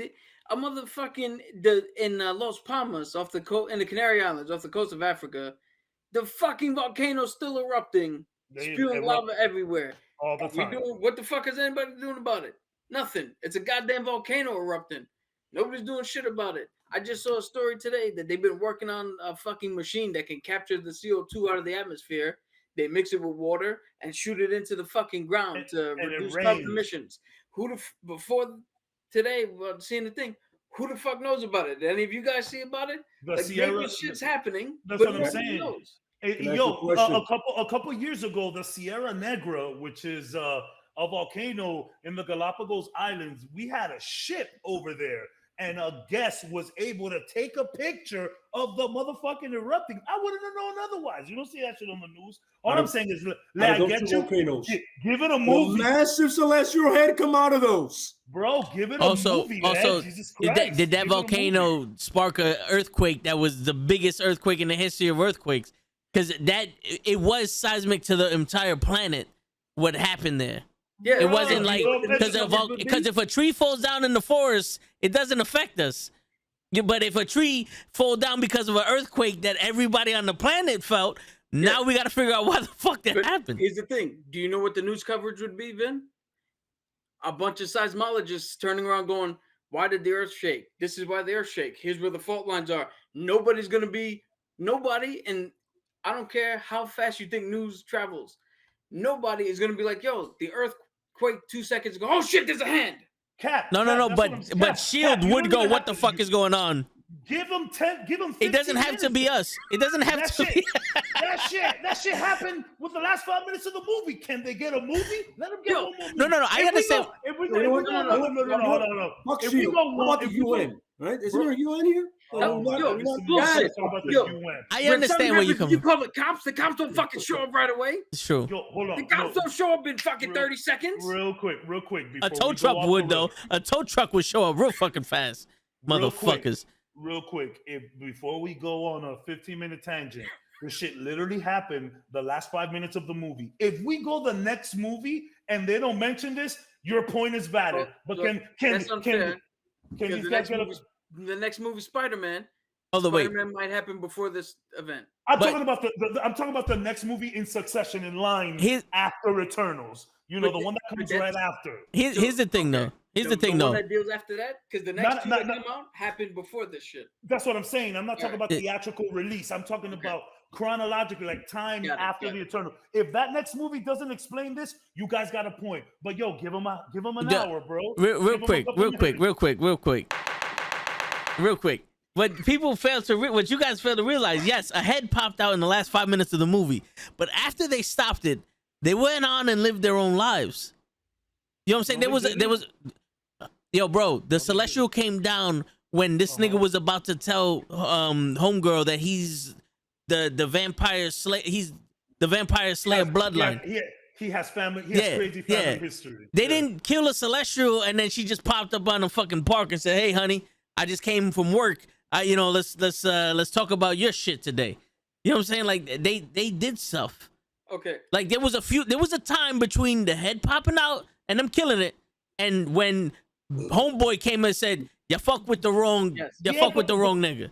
But the movie I ended in point 5 minutes. Like, give them. No, I hear you, but one of those end credits could have been, "What the fuck just happened with the Skrulls that are taking over fucking Shield?" Okay. Because Can they I should know point what's something out? happening, because they're fucking space demons also. Yeah. Can I point something out? Right. Yes. Some time has passed. Right. But now think of it this way. Head came out of the ocean. Cool. Some Just a time has mountain. passed. Giant motherfucker in the sky. I think that deserves more of a fucking what's going on. Fuck the shit we've already dealt with right now. What the fuck was that? That's what Lay's saying, and no one's agreeing with him. And hold this on. is Okay, no. But that's two different Stop. things. No, it's two different That's two things. different bro. I am. Hold on a second. It's literally. That's what I'm saying. How isn't any a massive head? By the way, another fucking massive head. Just also like 6 fucking eyes or some. Hey, how you guys doing down there? And people you are see literally me? and people are literally They're saying, losing "Yo, their what?" shit, but here's People are the saying, thing is, "People right? are no." People So are we- saying, "What the fuck was that?" We just No, And then the it's- movie it's you have not a head about- exactly it's like not that about us in saying the it. fucking ocean, like. It's not about us saying it. It's about Shield and Sword No, and it's people about that can do stories. shit about it saying it. In that universe that are supposed to be about that life. What I'm saying is, but Well, it welcome just to happened. The fucking the length Triple of H. time. It Give just me happened. somebody The length with of time. knowledge. One of by the way, the head looks exactly like that other one. By the way, Yeah. they look. You don't see the other. You don't see the other head's hand. I think you're being But unreasonable. you see it, Hold look. on. Here's I the think you're thing. being unreasonable. I The length of ball. time. I don't know what the Between fuck those was it things called. is short. It wasn't the head came out of the thing 6 months later. This dude They're in the showed up. park. It was Exactly. like a day later. Yo, give it time. It happened a day later. So was they like a enrolled day this or girl two in later. school 2 days later. Huh? They enrolled Spirit in school 2 days later. So hold on. You forget. Wait, yo, you hold on. forget this motherfucker. When Loki took over England, left. they fucking they got to him pretty quick. In Avengers, they got to him pretty quick when Loki took over England. That wasn't international news. But that was Germany, first off. It doesn't matter. Yeah. It doesn't matter where the fuck it was. You knew where it was, and you're not even part of the movie. Yo, by the So let me way, ask. No, wait. Let me that just base ask. was Let in me the middle of nowhere Hold New on, Mexico. let me ask. Who Let me gives a ask fuck? Are The you head was Also- in London. also- That shit was in London looking at them like, let me ask you a question. Let me hey, ask one how question. y'all doing today? Okay, I get it. We get it. The head. We get it. Let me ask one question. Are you guys upset that no one acknowledged these two huge beings in the last 5 minutes of the movie? And then what you're referring to, what you're trying to compare it to, was Loki taking over Germany and they got there in 5 minutes at the beginning of the movie. Is that what you're saying? It doesn't matter when it takes place because the movie, that last 5 minutes, no. The last 5 minutes was in actuality longer than 5 minutes. We saw it all bunched up together in 5 minutes, but they killed the Celestial and then she was dealing with her boyfriend. And they went to space. No, they went to space to travel to find other shit. And little girl went to school. You forgot they dropped her off at school. So there was a bunch of time. Moved to like Oklahoma, some shit like that. There was a bunch of time that happened between when they finished and then she became human and she started up for school and this guy went up to do his thing and then they met up with Blade. My point is, just because we didn't see it doesn't mean it's not happening. Hello, this is an MCU. Are we really gonna nitpick this? This is what we're gonna nitpick. No. MCU. I'm not nitpicking shit. No, I'm just saying. I'm not nitpicking shit. This is like a hair's ass of what I'm getting. Okay, so wait, I'm not nitpicking shit, but I'm saying Lay has a point. Okay. Lay has a point. Lay, you do have a point. But this is the MCU. You really believe in your heart of hearts that we're not gonna talk about this ever again? Because also, let me just throw that in there. When Miss Marvel, Captain Marvel came down in her movie and jumped into the fucking blockbuster, Shield was all over that. When the hammer came down from Thor, Shield was all over that. Where are they at now? Go ahead, Cap. You have argued effectively, and as much as you think I might be taking the piss here, I now have a big grievance with both Shang-Chi, the movie, and Scott Lang. Because Scott Lang is in San Francisco, and that motherfucking bus, Swordham, is fucking up that bus. Where the fuck was Scott Lang at? He didn't do the fucking thing to help Shang-Chi. We could do this all day long, which is what I'm saying. But we could do a whole podcast on plot holes. My whole point was, all right, Shang-Chi, a bus, right? Whatever else happened, right? You guys pointed it out that there was a fucking melon with 6 eyes looking at us in London, a major city in the world. I don't know where the fuck that other thing happened, but the point is there was some shit on some. Hello, guys. But that's exactly what I was talking about. That shit is just normal living nowadays. Aliens have come from the earth. You think anybody's freaking out anymore about this stuff? This shit just happens. How is that? It's just another. I get the Thanos. Another day in the hate. It's just another day in the neighborhood. I get Earth 616. It's just another day. I understand the Chitauri invasion. I understand the Thanos things. Thanos was not that. Okay. No, not at all. Not even the plane that fucking Thanos came in on. The ship that he came in on was that. All of a sudden it blew up in front of the headquarters that nobody acknowledged in upstate apparently because nobody gives a fuck about New York City. Yeah. Not even the X-Men showed up. They were like, "Yo, we're not that far from you guys. We're in Westchester. We're like right there." Literally. I don't know what happened. Yo, they're right there. Yo, I'm gonna say this here. This argument or this discussion is why I say they should end the fucking saga. End the saga shit. Because we have now gone past the point of, even in comics, what happens in the Eternal comics might get addressed later on, but it's only to there. What happened in the movie was supposed to only stay in this movie until further on, we need to address some shit. What we're now arguing is, we know it's interconnected, so it being contained in its own movie is no longer good enough. Everybody should have reacted in this movie instantaneous, which is an unrealistic expectation because that's not how comics work. No. We're arguing Shield. Shield has been in almost every single movie that Marvel made. I can point out, Shield wasn't in Shang-Chi. That's why I said almost. Shang-Chi happened in another dimension. It did not. So a dragon and a fucking and a gaiji or the gaiju. Wait a minute. Hold on. Just talking about the bulk of the shit that really happened in Shang-Chi, the shit that mattered, was in a mystical realm that only certain people can get to. It wasn't a mystical realm. I don't know what that thing is with no face. But that little thing with no face leads you. It wasn't a mystical realm. It was in the forest. You had to weave yeah, your way but through some shit and end up there. They So- never said it was some mystical shit. So It is- you it got is that a on mystical GPS? Because I don't. No, it is a mystical realm. I'm just but I I saying, mean, I don't have it. of course. Well, they did. They had the little monster who had the GPS. Whatever that thing is, you need that thing to get to No, whatever the what I- fuck they what I went to. was I don't know. saying- By the what I way, was saying is side note, Shang-Chi that water was happens blue. By the way, in I just our wanted to say. timeline. Yeah. That water was really blue. You guys are No. nitpicking. We could do a nitpicking episode, and we could go No. for like We 8 can hours. definitely do that. We're We not, can do that all day. we're not well, I'm not nitpicking. I'm I just mean, saying, you're right. I'm just pointing I'm out. just I'm like, saying continuity. That's all I'm saying. But everything. But that's Listen, the thing. they can always You address have to this in another change. movie. That's fine. But what I'm saying is that there's at no point did Captain Marvel come down. Who the fuck is this guy? You know, you got fucking Sam going, what the fuck is going on? Nobody's watching TV. No It's one funny, the one- in a the world one where person that everybody should has a know fucking It's camera. Captain Marvel. Captain Marvel should definitely be aware of Celestials. You know what I'm saying? Like Well, we He got should introduced. definitely be aware of We that got shit. introduced to That Thanos' fucking- brother, that fucking which is bitch. yeah. We Should got definitely be aware of it. like they mentioned Captain America and Iron Man not being there, you know, dying and all other shit.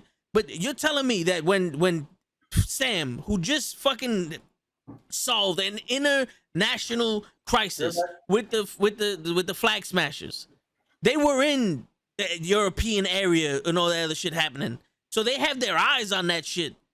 You're telling me that no one there seen that? So No Well, one's of seeing course, no of no course. one's seeing the deviants fighting with. Now we got Superman all of a fucking sudden. well, here's the thing. Again, this happens 5 years, or for Sam, I believe it happens 2 or 3 years after his show. We don't know. When we get to the movie, he might be dealing with something at the same time that this is going Yeah, on. but that's why I'm not saying specifically a hero. I'm saying Shield. Shield has reach everywhere. But what I'm saying is, all right. What I'm saying is this: in the first Avengers, right? Shield did nothing. It was the Avengers. Like, what the fuck did Shield and Nick Fury do to help? Nothing. In Age of Ultron, what did they do? Nothing. Infinity War, Endgame, they've done nothing. They had the Yeah. intelligence. Huh? They had the intelligence. They Wait a they, minute. they had the information on what was going on. We gotta move from. We gotta move. Yeah, off we gotta- of this yeah. Because, This is- but one final thought, and this is agreeing with everybody, is like this is the biggest problem of the MCU.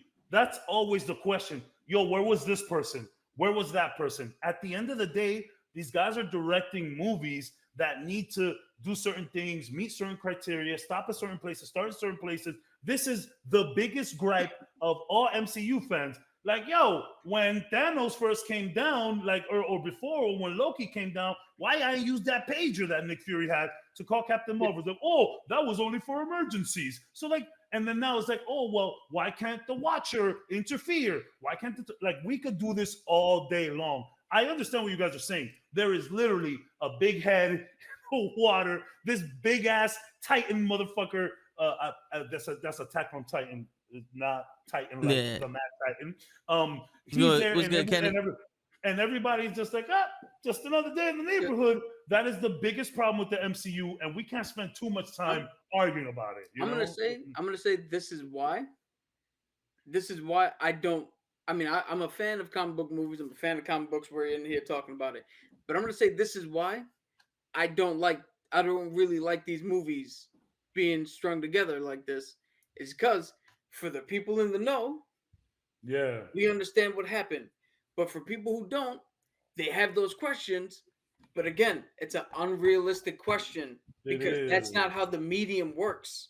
Yeah, unfortunate, but I get you guys though. I So, understand where you guys are coming from. But like you were saying, I hate to say this, but like you were saying earlier, how people are stupid, but the idiots are like, "But you told me they know each other." Like, no shit. How many times has something happened to your friend? Where the fuck were you at?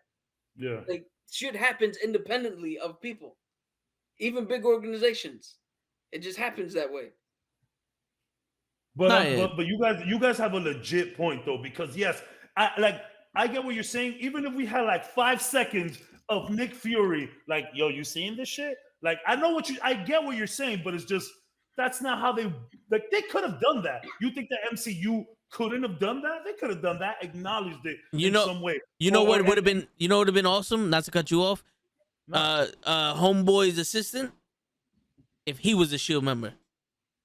on the low, and like at the end you see him calling, like, yo, Yeah. I'm by myself. Have you been seeing this shit? Yeah, that would be incredible. You're right. But the MCU, what they've done and what they've proven that they can do, you think they didn't think of that? I think they just purposely left it out. Like, yo, who gives a fuck? We'll talk about it in the next one, which is talking to Cap, to Cap's point, that sometimes the reason the MCU has been so successful, well, the MCU's biggest weakness is why they've been so successful. This interconnecting 10-year saga over 23 movies that they've done.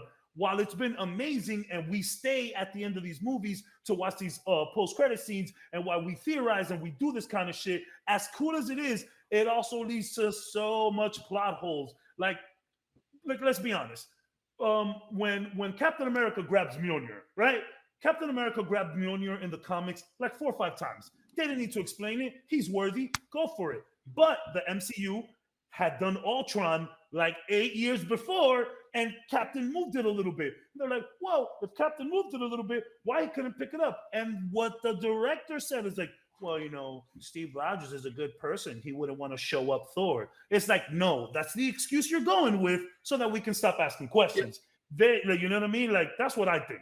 I agree. I agree with Cabs here, only for the simple fact that inherently Cap wouldn't have known that he can lift it. That he can do it. So, yeah, and with his strength, he would have just on instinct just picked the shit up. Yeah. But they're like, oh, he didn't want to show up Thor. It's like, no, that's the excuse you're going with so that we don't ask questions. So I guarantee you later on, this question will come up and someone's going to do some bullshit retcon or some bullshit excuse as to why S.H.I.E.L.D. didn't respond or why no one acknowledged it. And then we're all going to be like, oh, of course, that's what it is. So again, I agree. We're gonna get a director's cut, and in the background, it was a Shield helicarrier. And look, you it's funny you mentioned Thor, right? So I forget what movie this was the post-credit scene, but Thor 1 starts with Shield looking at the hammer with Coulson, R.I.P. Coulson. But the post-credit scene for the movie before that was that. So like Shield's always in the background, which later on, when they are speaking about this moment, someone's going to be like, well, Shield is always in the background, and they knew it, as you can see in the next episode. So I get it. I don't think anyone is wrong here. I think we all have good points, but that's just the MCU being the MCU. That's MCU hubris. That's just MCU cockiness, where they're like, fuck that. We're not even going to explain shit no more. We're just going to drop 2 whole new characters on you in the post-credit scene, and guess what? You're going to be in line first thing for the next movie. Give me your money right now. That's just, it is what it is. The first character I could give 2 shits about because it doesn't make any sense. I think Cap will agree with me on this one. All right, so let's get into logically wouldn't make any sense. You talking about Star Fox? Yeah, the Star Rapist, Star Fox. He's a Star creep. Rapist. He's a creep. Star Fox. He's a creep. He is a creep, and he's a it's creep. weird to introduce this character after his brother is dead. And how instrumental he was to defeating all of the sagas. Yeah, like. But this goes to show you that Thanos was an Eternal, because if his brother. So I actually have an answer for all this when we get into a deeper. Let's go into it now, because We're we're officially in the fucking Eternals movie. Yeah, we're in Eternals. Yeah. We got here half an hour ago. Now we're here. There's no more hiding. There's no more hiding. People are watching this saying there's a plot hole in this conversation. Like, where the fuck is the Eternals movie? Let's get into it. Look, we pulled up to the spot and we stayed in the car for a little bit. Now we going out to the club. Now we're getting some fucking drinks. Yeah. Absolutely correct. Yes, we do. So it is unclear whether the Eternals know who the other Eternals are, right? Mm-hmm. But let's say they do. Mm-hmm. They would only know Thanos and Star Fox's mother and father. Mm-hmm. And with the fact that their memories get erased, they wouldn't know that Star Fox, or Eros, that's his real name, and Thanos are the children of Celestials, of Eternals. They themselves are not created Eternals. They're children, which means they're not on their radar. So, what do you call it? Thanos having the deviant gene and being kicked out and all that shit wouldn't have triggered the Eternals because they don't know who this is. They wipe their memories out every time. Yeah, it's clear as day. When Arrow shows up, they're like, who the fuck are you? Until he pulls the shit out and he's got to communicate to his thing. So it's clear as day they didn't know about any external thing. And like I said, being that they're children, they're not supposed to be made. That was not supposed to happen. Yeah. They're anomalies. So those two are completely separate from the rest of the Eternals. Even though he calls himself one, they're not. It's like a cop's kid showing up at the precinct and like, well, give me a badge, I'm a cop now. To be honest, the real important part of that scene is Pip, Lil Dude, because Lil Dude is like super cool with Adam Warlock. Like they were running amok all over the galaxy together, and we're gonna see Adam Warlock now in Guardians 3. So I don't think they're gonna be connected though. I hope so. Come on, but that probably not. But either way, I think it is weird to bring out Star Fox now. But yo, they did it. They went for it, and I'm fucking here for it. Let's go. What do you have planned to look? Again, we could just sit here and nitpick time and comic book continuity and all of that shit. We can do that. No. But I'm just glad that they're laying out groundwork for another 10 years. I'm happy about that. So, am I going to want another 10 years after that? Maybe not. But I got another answer for that. Bringing Star Fox out now makes perfect sense because for the Eternals. For the Eternals. Yeah, for the Eternals specifically, Ajax is dead. Yep. Icarus is dead. Allegedly. Icarus is allegedly. Un Tataquieto is, Un Cocotazo is dead. He's going to come back. He's going to come back Superman 1000. I mean, he's going to come back. Fucking, yeah. They took Cersei, they took Kango, and they took Brian Tyree Henry, right? For some reason, Fausto. So you have only, 3 people on that ship? They're going to need more people. They're going to need do what they're going to do. So you add another fucking member of the team. They go get another. They're just replenishing their team. So it makes sense for him to show up now. All right. So do you think that the Eternals are gonna come back later on in the series? Like, there's not gonna be another Eternals movie for a while, right? Correct. And just judging by the critics' response and Lay's response, I'm pointing down because for me he's too you're right. On the past, I'm like, I'm right here. It's okay. Yeah. I get it. So according to the critics and to this man, they should probably never make another Eternals movie ever again. Which I don't agree. They could refer to them. They could, because apparently Selma Hayek has signed on for like multi movies. Well, remember, she's going nowhere. Ajax is here to stay. There's like 100 different versions of them. Yeah, but the point is, Selma Hayek, the actress. No, she's gonna be every fucking where. Apparently. No, yeah, but there's got to be like 100 different Ajaxes. She may be dead now, but we're gonna see her. You know what I'm saying? Yeah. I thought the Eternals, like, it was a little slow, and then when they were doing their Avengers thing and getting the band back together, I thought it really picked up. I thought this was some of the most interesting MCU stuff I've seen in a while. It was just fun to see their story and see their origin played out on the big screen. And I love how, like, their plan, it kind of reminded me of Terminator 3. In Terminator 3, they fucking close off the whole thing saying, yo, y'all were never supposed to stop Judgment Day. Y'all were supposed to live through it. So these people thinking that their job was to make the earth progress. Yes, that was your job, but it was just Hansel and Gretel. We're just preparing the earth for this big motherfucker to come out of it. So I thought that was interesting. I thought it was fun. And it was more like it was kind of like a murder mystery almost, this movie. It's like, okay, so who's the bad guy? Who's the good guy? Oh, there's multiple good guys. There's multiple bad guys. There's some people in the middle. Kingo Deadass was super neutral about it. He was like, yo, I don't give a fuck what y'all do. I'm not fighting any of y'all. If you blow up this entire planet because that's our job, yo, go for it. If you don't, if you save the world, I am still a Bollywood superstar. I'm good either way, but I ain't fighting y'all. I'm out of here. So I thought I thought the dynamic of them was cool. I thought the powers were cool. I thought seeing them through these different points of time was cool. I was interested in the story. It was slow at first, but then it caught up. Real nice. I just want to say this, just because I have to get it out there. This is the best Justice League movie we're ever gonna see. Yes. It is this shit. The craziest DC vibes in this movie. We got the Flash, we got Green Lantern, we got Superman. But there's a reason for that. No, I hear you. No, I hear you. They even reference them in the movie a couple times. Batman and Superman. Yeah. Like, I don't wear a cape, but it's because the creator of them, he went to DC. He went to DC and was essentially gonna make the Eternals over there. That didn't work out. He came back to Marvel and was like, "Yo, I'm gonna make the Eternals here." Now, question. That is my gripe.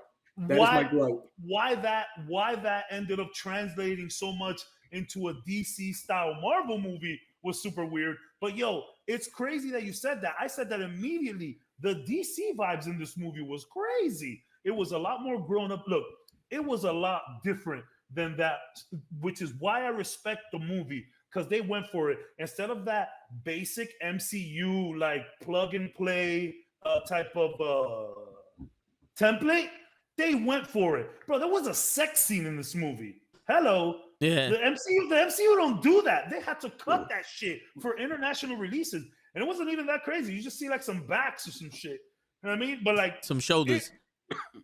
They went for it, and I respect them going for it. And I thought it was very interesting. I love seeing them throughout time.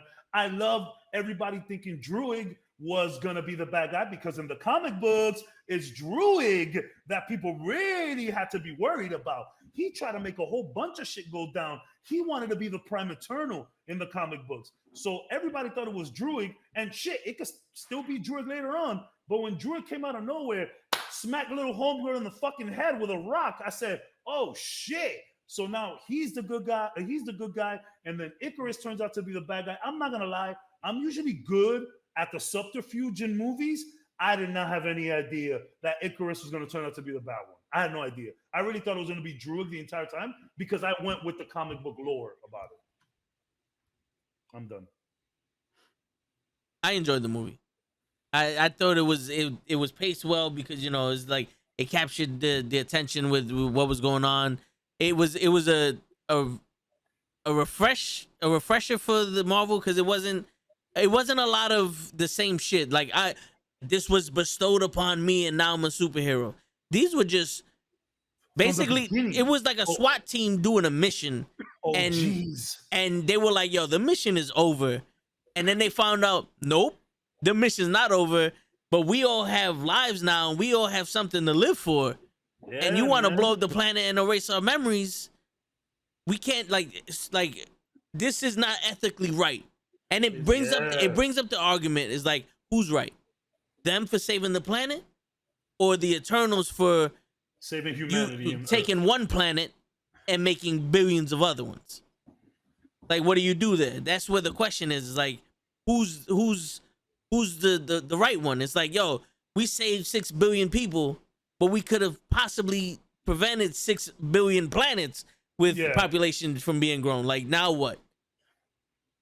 I think, and that's the interesting part. So a lot of people were mad, talking about, oh, here goes the MCU again, having this villain problems. I'm sorry, Crow was not the villain. If anybody thinks Crow was the villain, this, deviant that can advance and adapt, that was not the villain. Crow is a real thing. He is referenced in the comics, big time.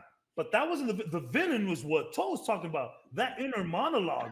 Like, yo, we were programmed to do this. Like, are we gonna do this or are we not gonna do this? And my favorite part about Kingo, it was like, yo, I'm neutral as fuck. You guys want to let the planet blow up? Cool. You want to save the planet? Cool. I love that about Kingo. We actually had someone neutrally out. My man said, I'm not making this decision.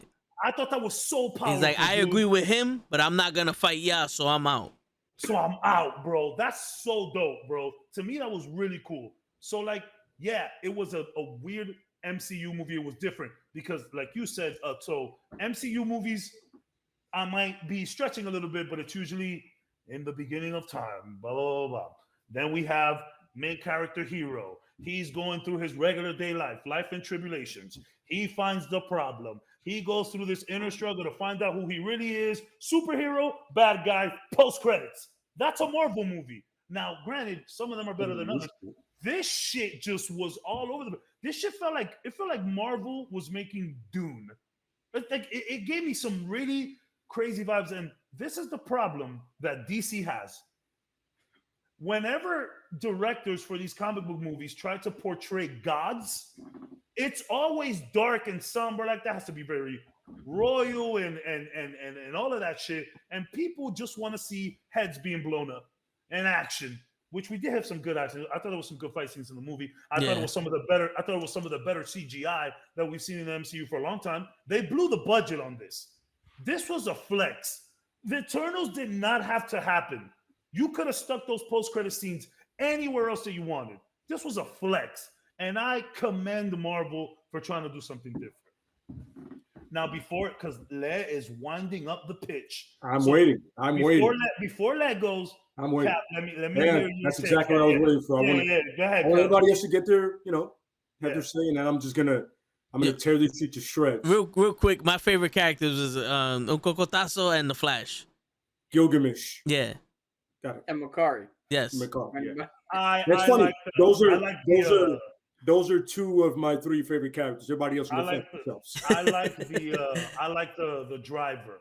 I like the King. Oh yeah, the sidekick, by the way, is also cool. The human element. He's cool too. The human element. Well, I like to call him Agent Coulson of the Eternals. Yeah. Yes. I thought he was hilarious. He was us in the movie. Yes. Yeah. Cool.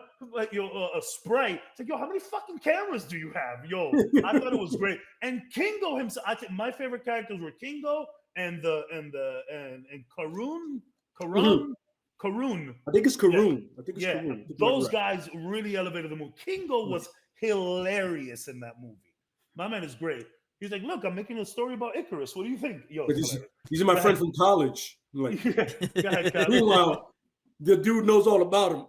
Yeah. I knows all about him. Yeah. You're like, oh, no, that's my guy. I'm sorry, Cap. Please. Go ahead, Cap. What'd you think of the movie? I like the movie. This is the first superhero movie, or comic book movie, I should say, with no heroes in it. And I will fight anybody on this, only because you're right. They came in with the simple mission, which they were lied to about. Yes. But essentially their mission is to incubate a fucking celestial. The planet gets destroyed. Millions of other lives get created. Other shit happens. And why I say that there's no heroes is because out of nowhere, even though I fundamentally agree, I wouldn't say agree. I fundamentally see where Ajax came from and why she took her stance. Mm-hmm. And I see why Icarus took his stance. Mm-hmm. Where I say there's no heroes is out of nowhere. What was it? Cersei, Phastos, and Druid and Makari were like, well, fuck it. We gotta save this planet. We're not gonna blow up this planet because it's wrong what we're doing. Really? Because half the universe disappeared and you don't give a shit. Now you're preventing millions of lives from being created because this planet, which half of it disappeared and you didn't give a shit, all of a sudden now, today, Cersei, you care. Today, Phastos, you found something. There's a reason for that. Makari, you decided to do something. There's a reason for that, though. There's a reason. But there isn't. Here's the thing. You can't tell. I know they can't interfere, and they had to watch as the humans fought their own shit. But when you're told that the reason for this planet is to further the goals of the Eternals, you can no longer tell me that now the people of this planet matter. Half of them were gone, and that didn't seem to bug you. You idly sat by and watched because you had to. But they always watch wars and people killing each other. Yeah. That's just kind of their thing. But what I'm saying is, then now when you know your true purpose, why is it now a problem? Kengo was right. Kengo was the only one who was right. Because either way, shit's gonna happen. Yeah. And you deal with the consequences. So wait, I'm a little confused, and I hate to cut you off. So what you're saying is that they all of a sudden care about people, but they didn't care about people when half the planet was wiped away? Yeah, so what I'm saying is, as soon as they found out, oh, we're only here to destroy this place. Well, they're not. No. Of this place. They're not there to destroy the place. They're there to make sure that the place gets to a steady amount of human life, Yes. so that then it could blow up. So I actually, and I hate to cut you off, I'm sorry, I read an argument that was like, okay, so if their main goal is to make sure that they fight these wars so that they could technically advance and move forward, and the point of it all was to have as much humans as you can as possible, then why didn't they stop Thanos from snapping? Because essentially, and there's a whole theory about this, how Thanos is an Eternal because he was trying to stop the, what is it called, the Ascension, or that moment. They were trying to stop that by wiping out half of life. But then somebody mentioned, like, yo, Thanos' plan was flawed. You destroy half of life. In 50 years, there's just gonna be the same amount of people anyways. Yeah, so it was a flawed plan. So here's the thing. The reason that doesn't track for the Eternal standpoint is because they didn't know what their true mission is. They were just sitting around waiting to go home. Yeah.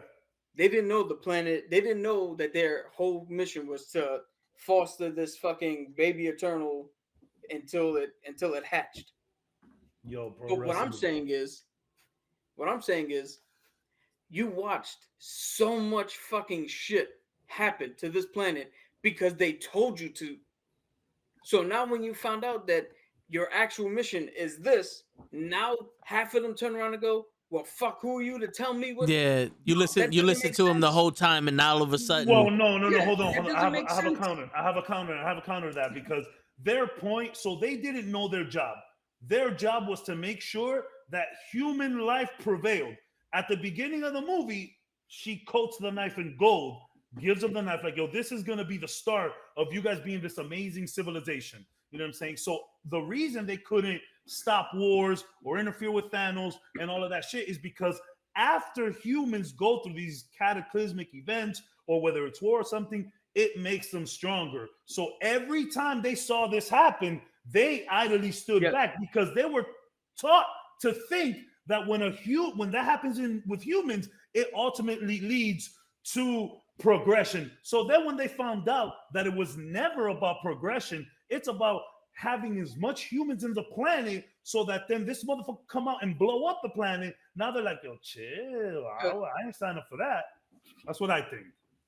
But again, I honestly think the reason why it's unethical now for them to blow up the planet is because they knew that once the planet blew up, they were going to erase their memories and start over. And none of them wanted to give up their memories. Yeah, that's the thing. This is what I was bringing up with Cap and the other heroes in Endgame. They did not give a fuck about the other planets that could have been made. Hence why I said there are no heroes in this movie. Here we go again. I'm not gonna go on that whole diagram. I know. I just remember the Mummy. Yeah. Here we go again. But, I just remember the Mummy when he sees the sorry. But their whole thing was, I don't want to erase my memory. Okay, but that's not your function. The minute you find out what your function is, you got to remember, okay, homegirl, Athena, who has essentially Alzheimer's, celestial Alzheimer's, she just told you that she remembers other planets that they did this to. So you've already done this hundreds of times. There's nothing, there's literally nothing that could have stopped, I forget the fucking red dude's name. The dude who showed up in the sky. That nobody responded to? I don't know either. Asherum. Yes. Asherum can literally just turn around and go, you know what? They failed me. Boom, reset, take them out. Their memories are wiped anyway. So for you to turn around and spend all that time with humans and feign that, oh, we can't let this planet die, when in reality, you're trying to do self-preservation. And then you're trying to kill the fucking deviants because Asherin told you that the deviants only wanted self-preservation. That right there, that is where you would look at and go, there's something wrong in this movie. But I like that fact because the question that it brings up is not about heroes. The question it brings up is the few versus the many. In that scenario, what is right? Save the few in front of us or sacrifice the few in front of us for the many we can't see? That is an interesting question for me because that's not been done in a comic book movie before. I hear you. So I like the movie in that respect, but I don't get caught up. There are no heroes in this movie.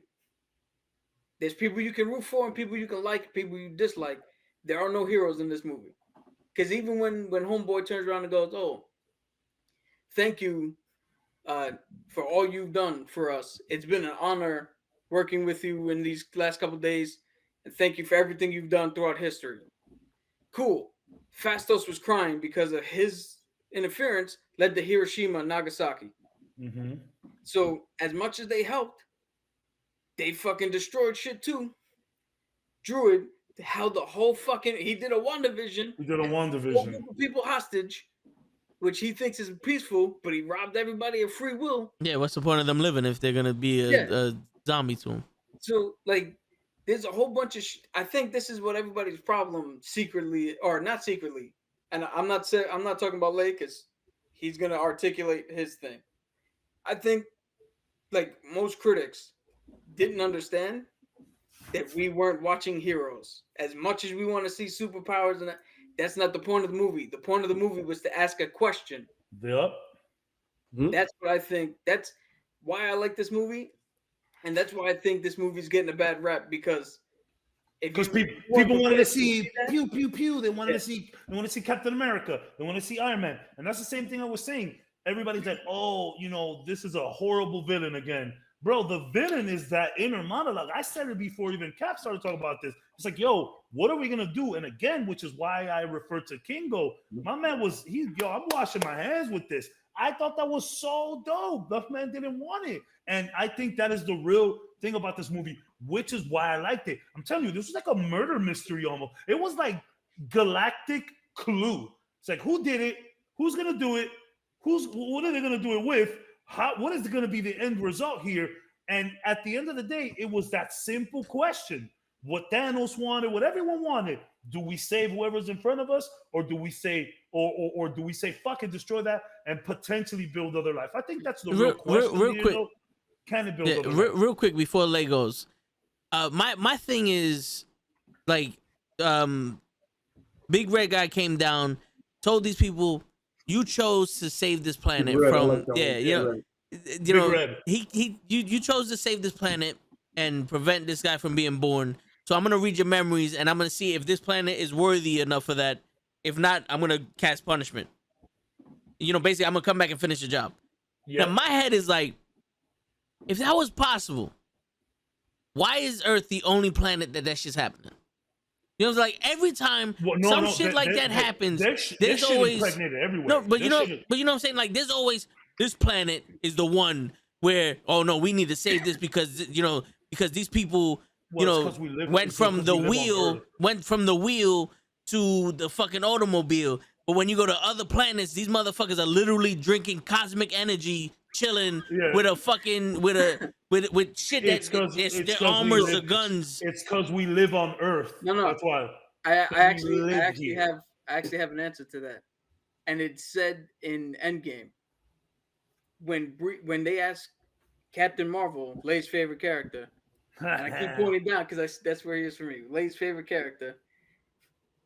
They ask her, why the fuck are you not staying with us? She says, I'm doing shit Other everywhere planets else. don't have Avengers. Yeah. So what I think to answer your question directly, Totex, is the reason it's always us is not because we went from the wheel to the iPhone. What happened to us is Which is impressive. shit happened and we turned around and said, nah, we're not going to let this fucking stand. And we stood up and Heroes stood up and we saved our own asses. We are Where, the most according to stubborn race in the world. Yeah, according to Captain Marvel, other planets didn't have that instinct. So I think that's why- for once we're looking at it a little too much. I really think the only reason Earth is the number one place to save is because that's where you're selling comic books on Earth. No one's selling comic books in Mars.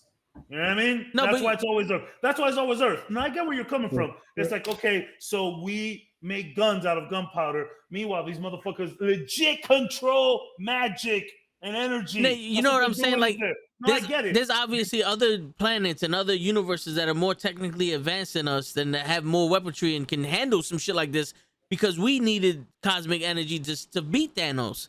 Thanos' army could have did what they did, you know, the Avengers did and all that other shit. You know what I'm saying? So like, why Earth? Why, like, Because what that's I what want to we're know trying to promise. what he's gonna see in them that's gonna go, you know what? Goldie over here didn't need to be born. Resilience, the fact that we don't have all of that shit and we're still make it and we can still be a threat and we can still freeze motherfuckers in the water. That's what it's resilience. Unfortunately, as much as I should love it, I'm gonna hate it, because what he's gonna see is he's gonna see Steve Rogers. Yup. He's gonna see Iron Man. He's Yup. gonna see this, and he's gonna see the shit we've already seen, Yup. and that's gonna be his judgment. Where Yup. it should be something deeper, but Resilience. no, it's just he watched the first saga of Marvel and was like, that was pretty good. I'm gonna let you live. It's that we're crafty little motherfuckers, bro. Humans are like ankle biters. You know, we might be this small little thing in this massive galaxy, but we're the most boisterous. We, like, aliens won't come down here, but if we could go up there, we'll be like, what's up? Like, we're and that's what I was trying to say. That was my argument before. Again, when we were talking about Reed Richards versus And Brainiac. Yeah, Bro, yeah. Humans will always rise. There's just something about us. Not only that we're extra good looking. I mean, if we're looking at the cosmos, I think we're the most good looking ones. I mean, there's some green there's a women. couple- that's what I was saying. There's a couple of decent green women out there. I get it, but we come in the droves now. But in all seriousness, I honestly think we're thinking about it too much. It's always Earth because we live on Earth. I hear This you. is where the comics are being sold. That's a little simplistic, Ed. It is. That's like how my mom would say. My mom would turn around and be like, "Oh, why did she go in that room? Didn't she read the script?" Yeah, no, Yeah, 100%. Yeah. I know I'm being very simple with it. No, yeah. And I know this show, specifically this podcast, is about getting analytical with it. And my analytical way to look at that question that Toe proposed, which is a great point. Let's be honest. Even the wrestling podcast, he said that, great point. It is, because why the hell are y'all so worried about Earth? And honestly, I think it's resilience. We don't have all of that shit. It took us millions of years to get from fire to the iPad. You know what I'm saying? And these guys have probably been doing it from existence. But I think that's the allure of the human being. We're crafty little fuckers. We're ankle biters. We might not finish the war, but we're gonna get a few licks in that battle. You know what I'm saying? There's always going to be a battle. I don't think we ever win the war, but we just keep coming back and back. We keep standing up. So basically, what you're saying is it's kind of like what they did in Infinity Wars, where Thanos was going from planet to planet, destroying half their population. He came down and niggas was like, "Not today, boy. Not today, you boy. repping the wrong smart tech." Not today, boy. Yeah. I think Okay. that's what the aliens see in us. That's what Asherim. Let's see if we're pronouncing that correctly. The Big Red. That's how you say it in English. Just call him Big Red. Yeah, but real quick. Lay has been patient. Let's not complicate this. Okay. I'm not gonna say anything while you talk. I get it. Okay, you got the floor. First and foremost, what I like Gilgamesh. Toe. Yeah, I was gonna say that. I like Kingo. Cocotazo. I like the comedian who plays him, and I felt like he was the most human, realistic person in all of it. Like, he came from like, yo, I've been doing this. Like, I have this assistant, like, yo, listen, at the end of the day, out of everybody here, I connect with humans more than anybody because you motherfuckers act like you haven't been around these people. You act like you've never socialized with people, and that's all we've done. And then the speedster, the girl with the sign language had the best acting, by the way. Oh yeah, she was awesome. She was incredible. She's hot, and that is weird. Yes, but I'm with it. And by the way, she had the greatest Speed Force scene I've ever seen in my life. Mm-hmm. Like, she did it the way Zack Snyder should have done it. Yo, when she was saving everybody. Quicksilver, when she was fucking up Icarus, Quicksilver and all these motherfuckers got nothing on her. Slow She was doing down it. For her. She was doing it the way. You know what she reminded me of? Her hits feel hard. Remember when the Flash in the Justice League was fucking up Lex Luthor when he was Brainiac?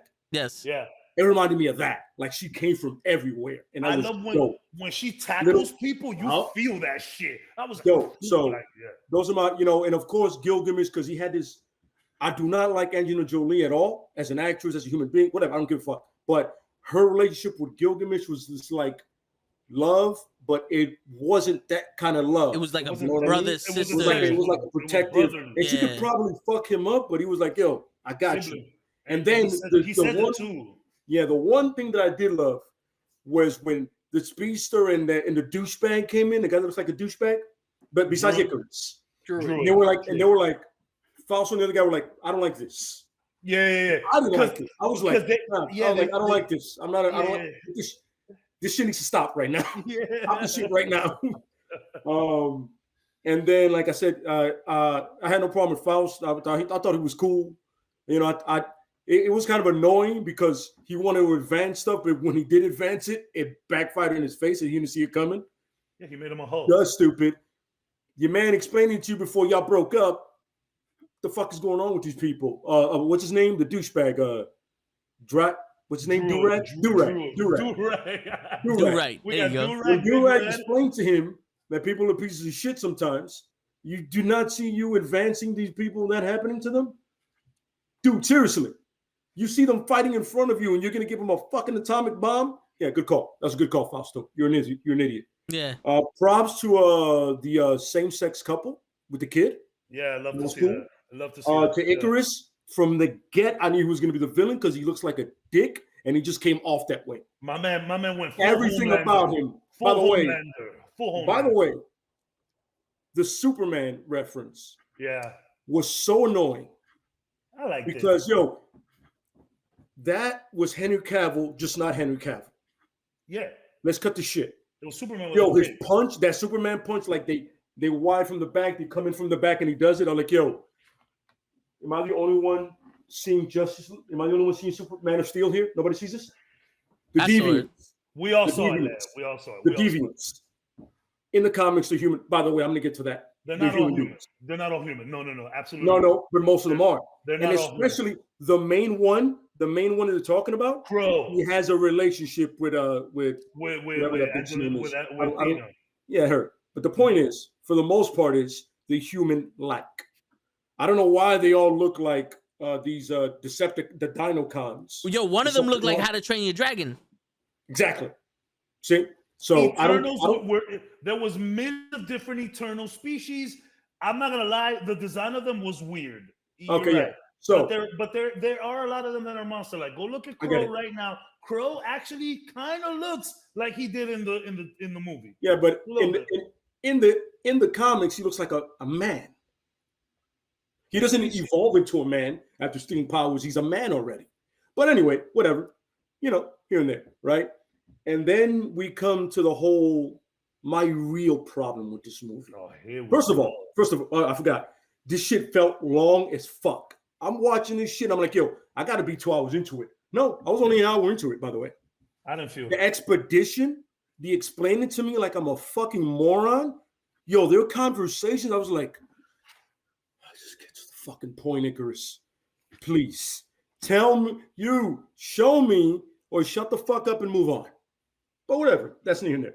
My problem is, like you said, and you did this the way I wanted to say it, politely, but I'm not going to do that because fuck that, right? Jack Kirby, the man who created this guy, and the man that should get more credit, right alongside Stan Lee, by the way, because Stan Lee would have an idea, then Jack Kirby would make it happen. Let's respect Jack Kirby. Put some stake. That's why in the comics, he is the one above all. And there's a comic book with the Fantastic Four meets the one above all. They go into a room and it's Jack Kirby drawing because he is the one above all. But that's aside. That's another side. Jack Kirby made the New Gods. If you don't know who the New Gods are, you're talking about Darkseid, Orion, Alpha, those guys, right? So at one point he was working for DC. He left them and he came to, and one of his biggest, back to Marvel, one of his biggest things was he never finished the New Gods. Yep. So he made the Eternal. If you look at the drawings, they're exactly the same. Yeah. I mean, you cannot tell me that doesn't mean this. So in the Eternals, Cap, correct me if I'm wrong with this, the Celestials make three different forms of life. They make the Eternals, the Deviants, and humans. Yes. Correction, right? Yep. They don't make fucking Westworld androids. All right. I'm not gonna tell you yet. Not yet. I'm not gonna tell you yet. So, right, he makes the three, right? And a sense of a kind of a balance kind of thing, right? They make the three, right? All right, I get that. So whoever this director is, and I remember I've seen her movies of hers, and I'm a fan of the director. I like her, right? But the freedom she took was disrespectful to Kirby in all kinds of fucking levels. You know what I'm saying? Like, so now the Deviants are taking up Predators to incubate a planet that doesn't need to be incubated because that wasn't Kirby's idea, but you decided to impregnate a planet to have a Celestial in there so we can blow it up, and then these motherfuckers don't know what's going on. And then Icarus is the prime Eternal. Always. Don't understand the Ajax part, but whatever, they pick it. But the point is, Kirby had a vision. And the vision was awesome. And I thought what was going to happen with this movie is it was going to be like Guardians of the Galaxy kind of thing. Like, take D-list characters, right? Like, these, like, like, nobody knew about the Guardians of the Galaxy beforehand unless you, like, really read the comics. And I've read a couple of them, with Yondu and all that. I was like, all right. When I saw Star-Lord, I was like, what? Why is that not Yondu? But whatever. So we're taking Jack Kirby, if not the greatest creator in comic book history, and you're going to shit all over his something. By the way, his pet project, like, he loves this shit. Yeah, the Eternals. Correction, he loved it. You know what I mean? And you're going to go ahead and tell me that what that man made was not good enough for you to put up on that fucking screen? I don't care if you Watchmen it. You put that shit on that fucking screen. Well, what did they not put in? What did they not put in?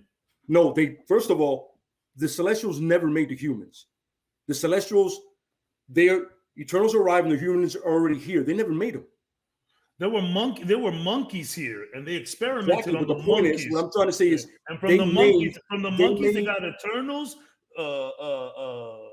Deviants, and humans. Yeah, but in the movie they made all three with Kirby's. You know what I'm saying? So whatever.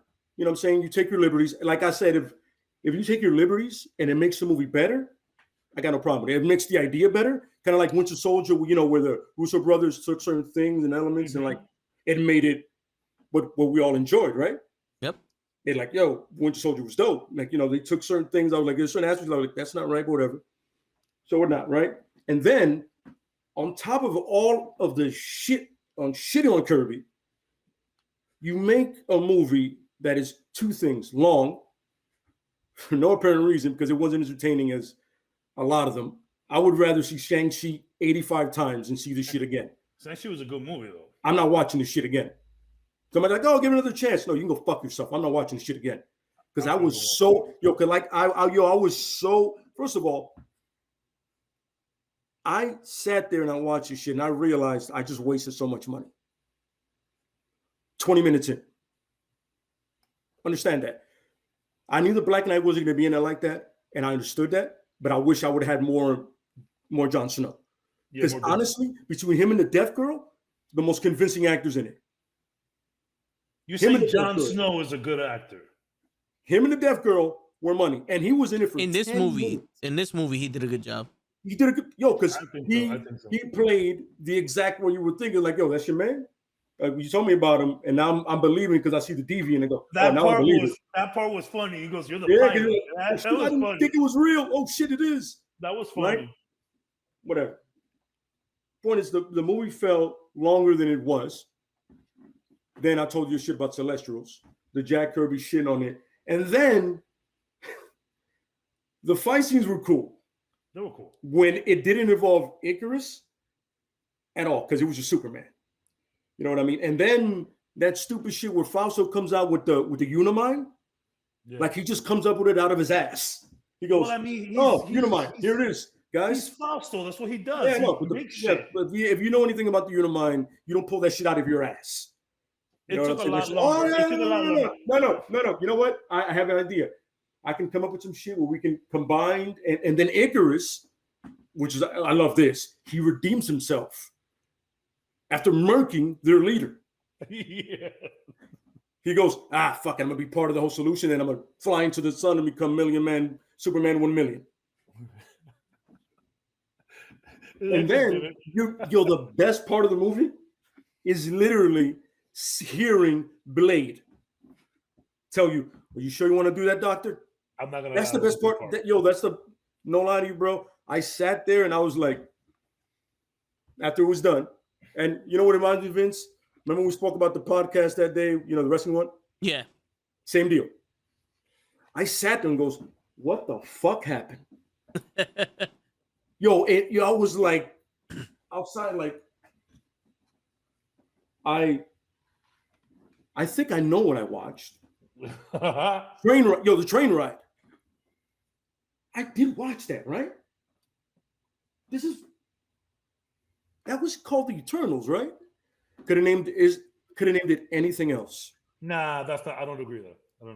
But you know what? I get it. But could have named it anything else, and I would have had no problem with it. And I just sat there and I was like, then I get home, and I go to read comics, right? And I go, I'm not getting this wrong, am I? Like, let me read back about the Eternals. There's not a lot of Eternal comics, so I read the original one. And I was like, okay.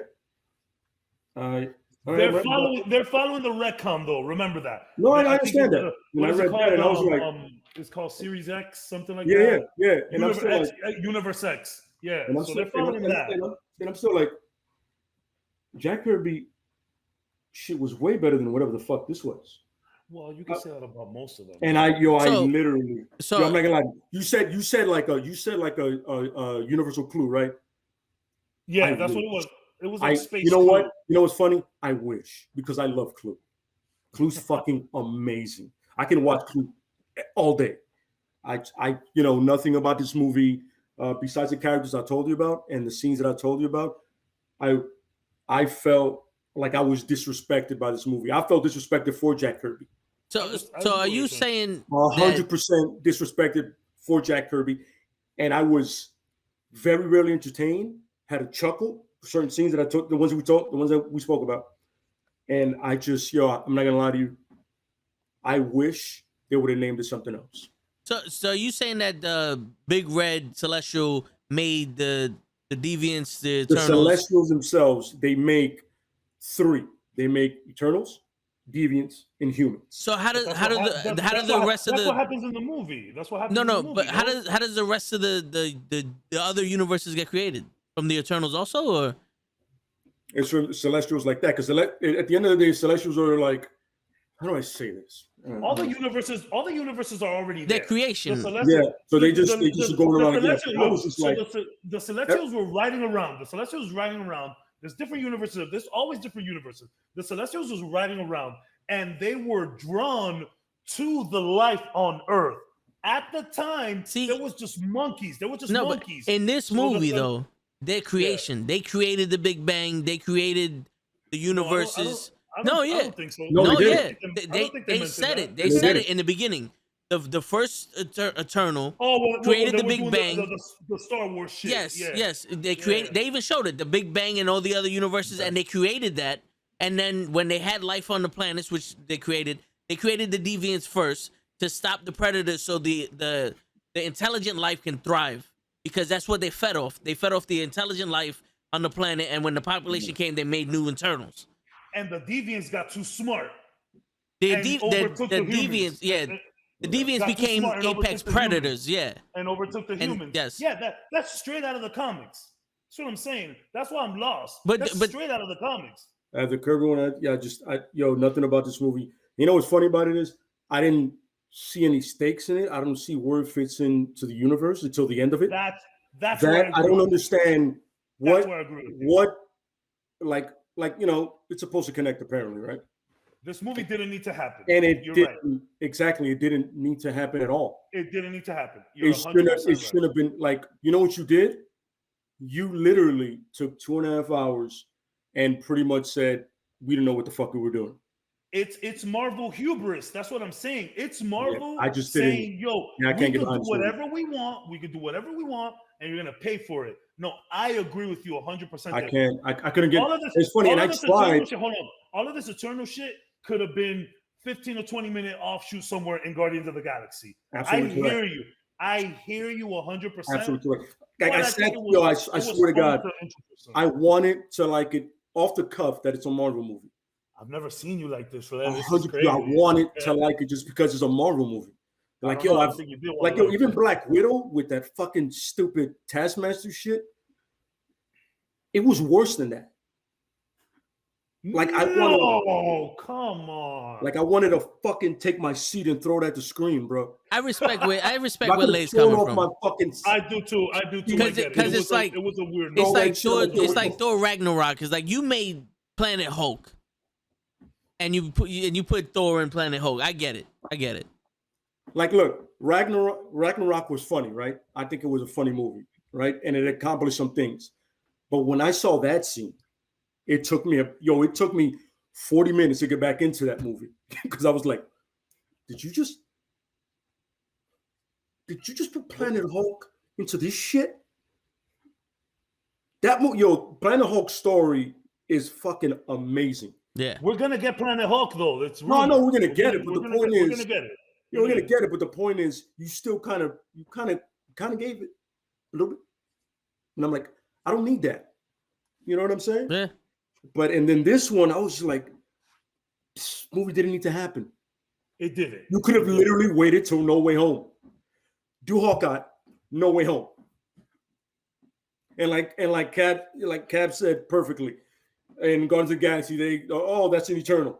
Like they're passing by some signal, that's an Eternal spaceship. Yeah. Were they? And then Rocket explains it, and then give them it could be like a space ride, and Rocket's like, so the Eternals, blah, blah, blah, blah, blah, yeah. Kind of like he explained. You're 100%. The way he explained, the way he explained Drax, how he's literal, and when they met the people that make Warlock, same deal. 2.5 hours did not need to happen, ladies and gentlemen. Listen, if you want to go see it, you do not have my blessings. I tell you no. Save your money. Do yourself a favor, go online, watch your 2 end credits. I could, yeah. Well, I tell you one thing. That's all you need, ladies and gentlemen. I tell you one thing. I'm trying to tell you, fuck that movie from the bottom of my heart. I hear you, but for people who are not as emotionally or knowledgeably invested in the Marvel comics like that, but in the Marvel comics like that know the MCU and it was an enjoyable movie. Oh yeah, no, I get it. Yeah, and it's funny because it's funny. Here's the funny part, right? I was at lunch with my lady today, right? And I explained to her, like, the whole thing. She goes, "You're telling me it, and I don't get why they did it that way." I go, "You see what I'm saying?" She doesn't even she knows comics, but nobody knows the Eternals. To be honest, let's be realistic here.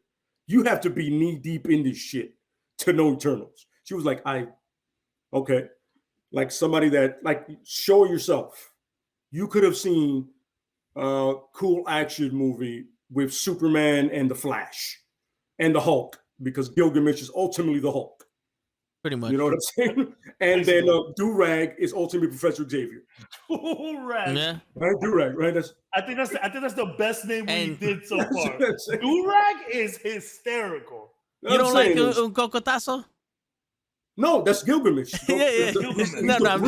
I'm just saying the name. That's why I like. No, it's a good one. But do-rag to me, it sounds so. Yo, when they put his name, I was like, yo, are they trying to say do-rag, or it's not? Nobody else hearing this? Because I was trying to latch on to anything. Give me something so I can, I can enjoy the movie, right? I can enjoy it. Yeah. But like I said, if you are a Marvel fan and you've read the comics and you've read 2 comic books about Eternals, do me a favor. I'm helping you guys out here. Save yourself $50 if you take somebody with you. But you know what's crazy? If you're like Toe or Show or somebody that you can see, like he said, like Justice League, but not Justice League. It is 100% the most. It's a better version of Justice League. It's a better version of Justice League. Yeah, I'll tell you this much, Le. I but it's not 4 hours. But it's not 4 hours. It's not that I disagree with you, Le, but it's actually what I've been seeing on Reddit and shit is actually the opposite.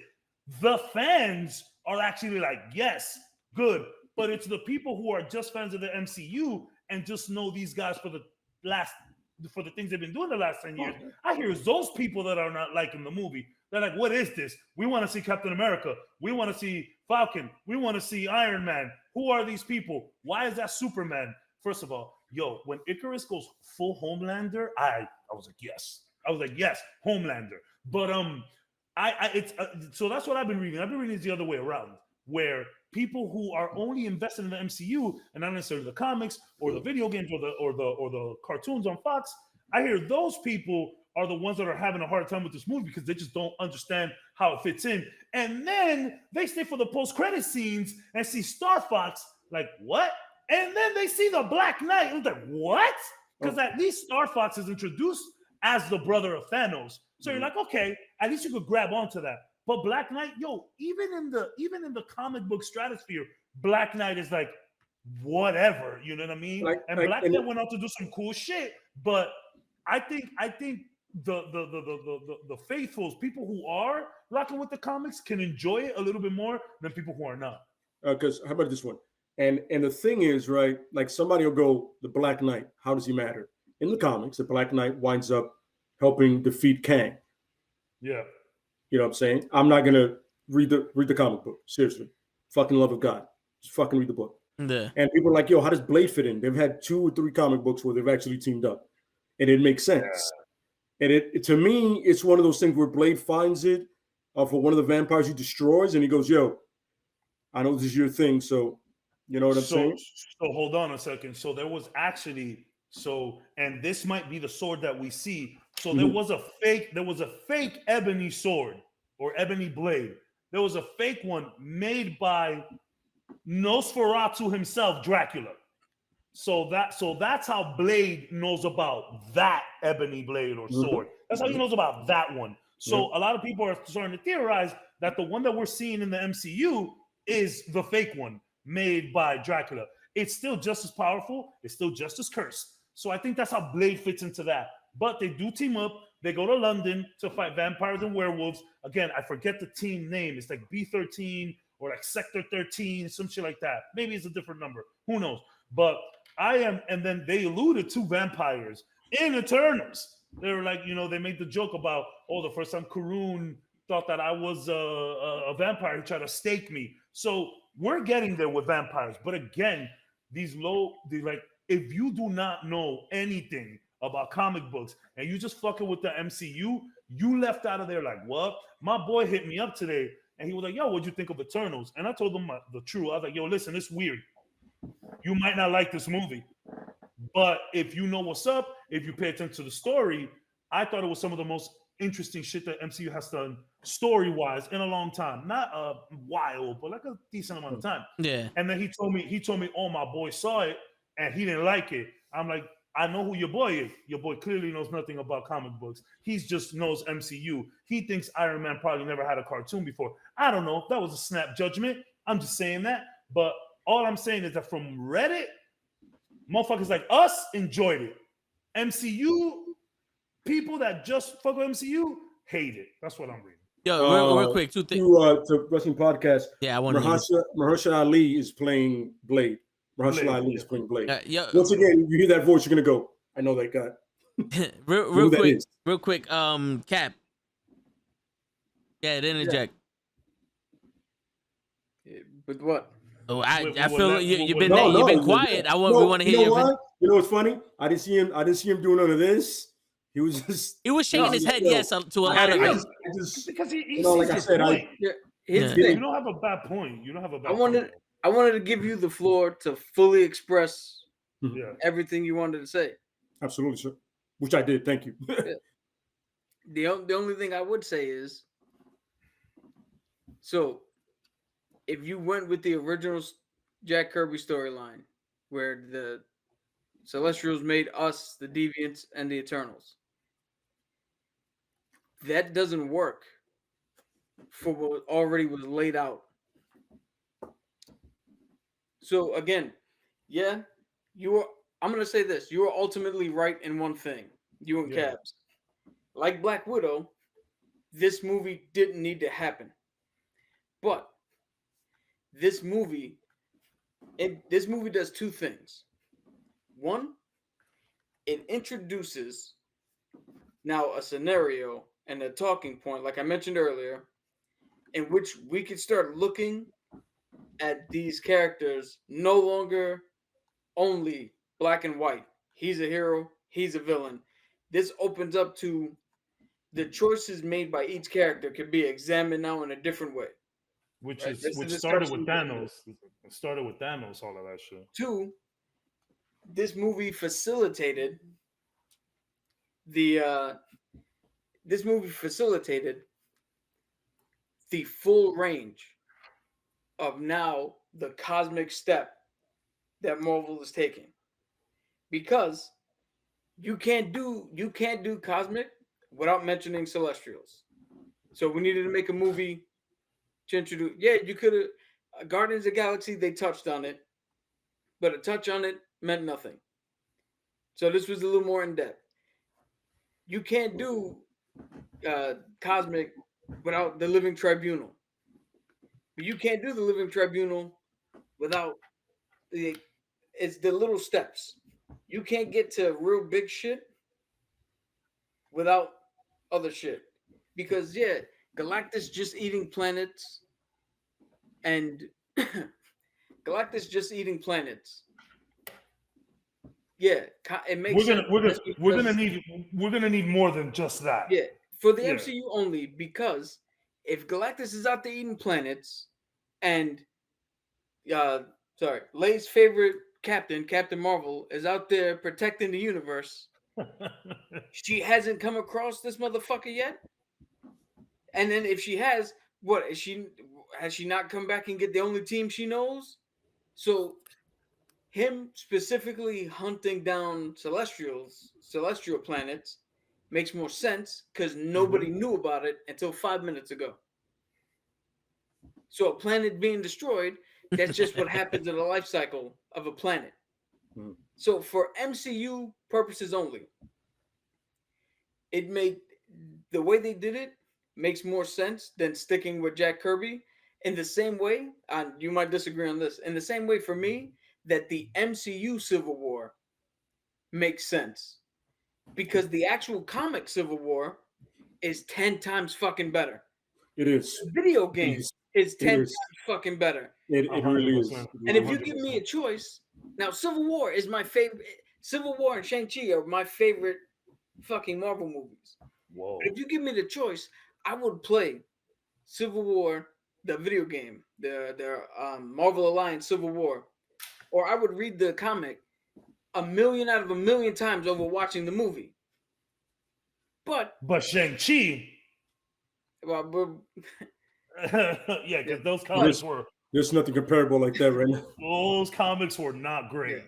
But those comics were racist.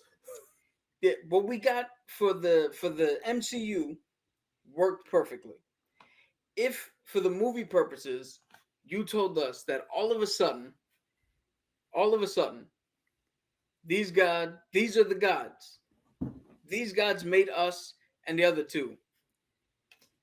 Then there is no point to ask the question, why the fuck did you let Thanos kill her? Why the fuck didn't they stop? I mean, at that point, you're just telling us that they saw a planet. They tried 3 ways of evolution. The deviants were defective, the Eternals were perfect, and the humans were the mid ground. In the middle. I have a question. So, by that standard, why if you go with the original Jack Kirby thing, that lends itself more to Eternals. The fuck you doing just sitting around? Again, the movie does not need to happen. But for the phases and the steps that Marvel wants to take, it was a necessity to open up accessibility to crazier and bigger ideas of thinking and crazier and bigger characters. Because now once you can accept Big Red in the sky appearing us as a snow globe saying Rosebud, then you can accept the Living Tribunal. You can accept the One Above All. You can accept Galactus. So it's a conditioning movie. It was a movie. It was an appetizer that you thought was gonna be great, but it really wasn't. It's like you ordered the spinach dip because you heard the spinach dip is amazing at this restaurant. So like, fuck it, let's have a little spinach dip before we get to the main course. But the spinach dip, you know, maybe was out under the heat lamps for a little bit. Maybe the cheese came to you a little, you know, solid. And like you try to put your cracker in there and your crackers kept breaking. And there was cheese all over your fingers. You're like, fuck this cheese. Fuck this dip. I think that's what happened because Cap is 100% right. While this didn't need to happen, it was an entry to this galactic war that's about to take on. And again, that's why I'm saying we could have given this 15, 20 minutes in Guardians of the Galaxy. If Guardians of the Galaxy is going to be 2.5 hours, maybe 2:15, maybe 15 of those could have just been a little backstory of the Eternals. I hear you, but I think I agree with Cap where it kind of needed to happen as a stepping stone. But all things said, I thought it was really interesting to see the story about the Eternals. You know, clearly you know who the Eternals are. I knew about the Eternals. Obviously, I referenced them from Galaxy 1. I thought it was Galaxy 2, my bad. But you know about the Eternals.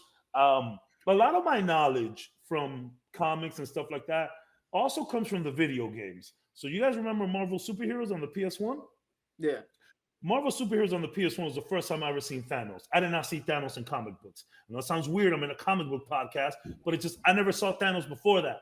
So, you know, I was like 13 years old. Still a decent time to see Thanos. You know, I was 13. So I saw Thanos from that. And I started looking up back with like Ask Jeeves and Yahoo.com. Started looking at Thanos through there. Another very important character that was in that game that no one talks about is Shuma Gorath. Now, Shuma Gorath has his own million years of stories behind him. Another person they showed is Blackheart. I had no idea who these people were, you know? So you start looking that up. And from there, I started learning about all the space stuff that comes with the MCU. And again, it's a little weird. I know some people are turned off by it. And it wasn't the success that it wasn't the success that we saw with the Guardians, because I agree with what you said. Like, I compare Guardians and Eternals a little bit. It's galactic, it's space shit. And it's like, here's a group of people that not many people know about. Let's see if we could strike lightning again on some Guardians of the Galaxy shit. And it didn't work. But I still think it was a fun movie. I still think it was very interesting to the story. I didn't know the story back then like that. They did retcon it, and apparently they're going off the retcon in this movie. So I thought it was fun to see. It was fun to see them at different periods of time. And although Faustus, you know, does make the atom bomb for these people, and they use it for that, I also thought that was very interesting to just see them at these different points of time. I love when the MCU intertwines their shit with real events. For example, like they say that the Winter Soldier was the one that took out Kennedy. I love that kind of shit. So seeing that with the Eternals definitely helped me enjoy the movie a little more. You see him in I think it was like 521 BC, and then you see him in like 1555 AD. You know what I'm saying? I thought it was fun to see all that stuff. So you had a question, though, man. My bad. Did you forget? Yeah, while you think, I just want to point out one thing. I respect your love for Jack Kirby. Yes, sir. But this is a comic that failed. I mean, Yeah. it. To my knowledge, What's that? it's the Eternals book. Oh no. failed. No. Am I The not? I'm not Eternals, saying. to my No, what I'm knowledge, saying had is no real impact. no. What I'm saying, no. Dude, I'm not saying it was good. Had any sense of the word, and I think a lot of reason why this movie sucks is might have been the exact thing. But you're gonna go hard, go all the way with it. You know what I'm saying? Kind of just roll with it. True, But you know, I mean, it was. What I'm saying it from was- a storytelling perspective, Yeah. you wouldn't really go with the story that you already know didn't work. I mean, don't get me wrong. This one didn't work. It- It's like, it's like no man. It's you know what it is. It's like, it's like shooting a 3 blindfolded, son. Either way, Well, it's hard, bro. Here's the thing, though. But I feel like the director and the producers made it harder on themselves in a way. You know what I mean? Yeah. Like they put themselves in a pocket. Like, damn, man, you just made it more difficult for yourself. Here's my thing. 'Cause I remember my question, Kaz, but before I ask it, I wanted to put this like you mentioned that this is like Dune, right? Where so it hasn't worked By the way, yet. I finished Dune. Yeah. Well, it hasn't worked What yet. in the blue fuck, bro? No, for real. Dune was some crazy Fuck, man. What the fuck was that, bro? Have you seen it, Caps? Yeah, I have. Dude, what the? Dune was good, but it just ended abruptly. What? Yeah, I'm sorry, go ahead. I'm saying, but like, so Eternals hasn't worked yet, but there are gonna be other movies that this movie might be like, it makes sense why this happened. Because a lot of the stuff that happened in the other movies, we look back at Age of Ultron and go, oh, okay, you know what I'm saying? But when Age of Ultron happened, everybody was like, yo, this movie sucked. Thor: The Dark World. You know, The Dark World. yeah, clearly. I'm lying. No, Don't ever try to justify Thor: The Dark World. Can't do that. Thor: The Dark World had a lot of connective tissues to it, but it was still a bad movie. It did, but it's that could have been on Guardians. That could have been in Guardians of the Galaxy for 20 minutes. Exactly. Yeah. See. There you go. Yeah, but all right. So my question was this: if the purpose of the Eternals being on Earth was to make a population of intelligent creatures so the Celestial can be born, and then you have a guy that literally is creation, why can't he just teach the humans to be smarter? Like if your thing is to just control population, right? And to get everybody smarter, wouldn't you have them interfere? Like, yo, let's stop Thanos from doing this shit. Let's stop all the deviants from doing all this shit. Let's teach these motherfuckers how to be smart. You know what I'm saying? Like, but that's their point. That's their point. You will rule from an iron fist. Humans learn through resilience. That's the point. That humans need to lose everything to gain it all back. And also, and again, that's the analytical way. I'm going back to my simplistic way, right? Why does Dr. Evil close the door on Austin Powers while Scott is telling him, yo, we could just go and shoot him. We could just go and shoot him right now. You know, why does the average villain talk for 10 minutes before taking out the hero and giving the sidekick enough time to come through and do it? It's just movie shit that we can literally spend our entire lives trying to make sense of. The villain wants to be heard. He's doing, you know what I'm saying? He's doing it for attention. I get that. But when it's the 5th encounter and you're giving this guy another 10 minutes, take him out. Well, the thing is like you obviously didn't hear me the first 4 times. Well, you know what? Well, I'm going to escape this one again. You got about 5 minutes before something magically happens. Maybe this time a pipe is going to burst and just give enough steam in your eyes for me to have 5 seconds to undo these cuffs and fuck you up. It's just that age-old discussion where it's like, you need to make a movie. If he could have just, hey, I'm going to make you guys smart. It's going to take 15 minutes to get you guys smart. You guys are going to be super smart, and I'm going to get the celestial baby out of there. That's just too easy, you know? Remember, I say this almost every podcast. We are making movies based on ridiculous comments. No, I hear you, but here's the thing, though. You plant the seed, right? Where this guy wanted to make a steam engine. We need something similar to that. So he makes a fucking hoe, a digger. Oh, that was hilarious. But if he would have simplified the concept of a steam engine, other than a train, and he would have gave it to one person, and that one person would have been like, yo, I have the beginnings of something here. Maybe we could make it work. This is the concept. And then that's where the ideas start flowing. You know what I'm saying? And that's how you would, because the thing is, they said they weren't ready. Ajax yeah, was like, they're not ready. But that whole thing of resilience and all that shit, yo, I felt like that was a cop out. Yo, that's pretty ballsy of her to make that judgment for them. They're not ready for that. Who the fuck are you to say that? But you know, I felt. Who the fuck are you? How dare you? She's been there from the beginning, and she sees that it takes these guys just one night of partying to fuck shit up. Maybe we don't give them a steam engine yet. Yeah. Maybe they're too primitive. You know what? You said they learn with loss, right? Let them learn with that loss.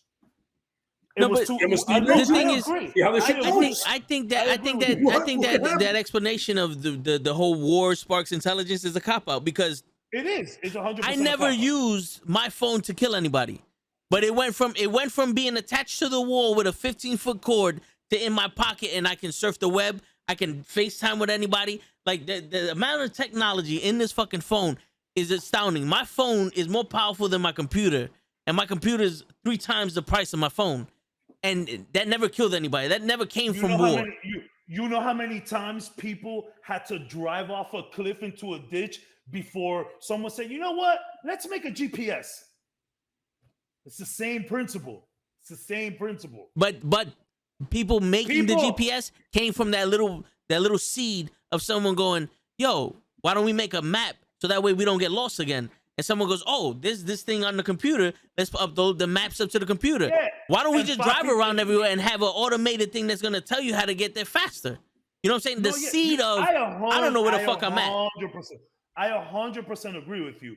But the way that they try to say it in the movie, and I agree with you, it's a cop-out. But there's tons of cop-outs. No, yeah. Endgame, time travel was a cop-out for Endgame. I've been saying that forever. It's just always going to happen. Agreed. But what I'm trying to say is I agree with you. You plant the seed. Motherfuckers like, yo, this map thing is ridiculous.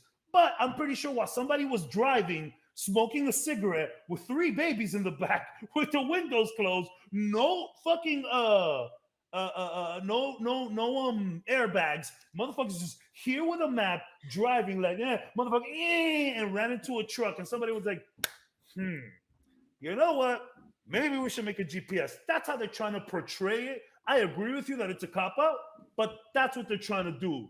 That's their reasoning. And if you were to talk to the lady who directed it, that's what she's going to tell you. And you could call her out like, yo, that's a fucking cop-out. And she's going to be like, it's my fucking movie, bitch. You know, that's what I agree with you, but it's just what directors do. It's always a stupid cop-out to try to fix their bullshit, you know? At the end of the day, fuck that movie. Jesus Christ! I'm going to tell you right now.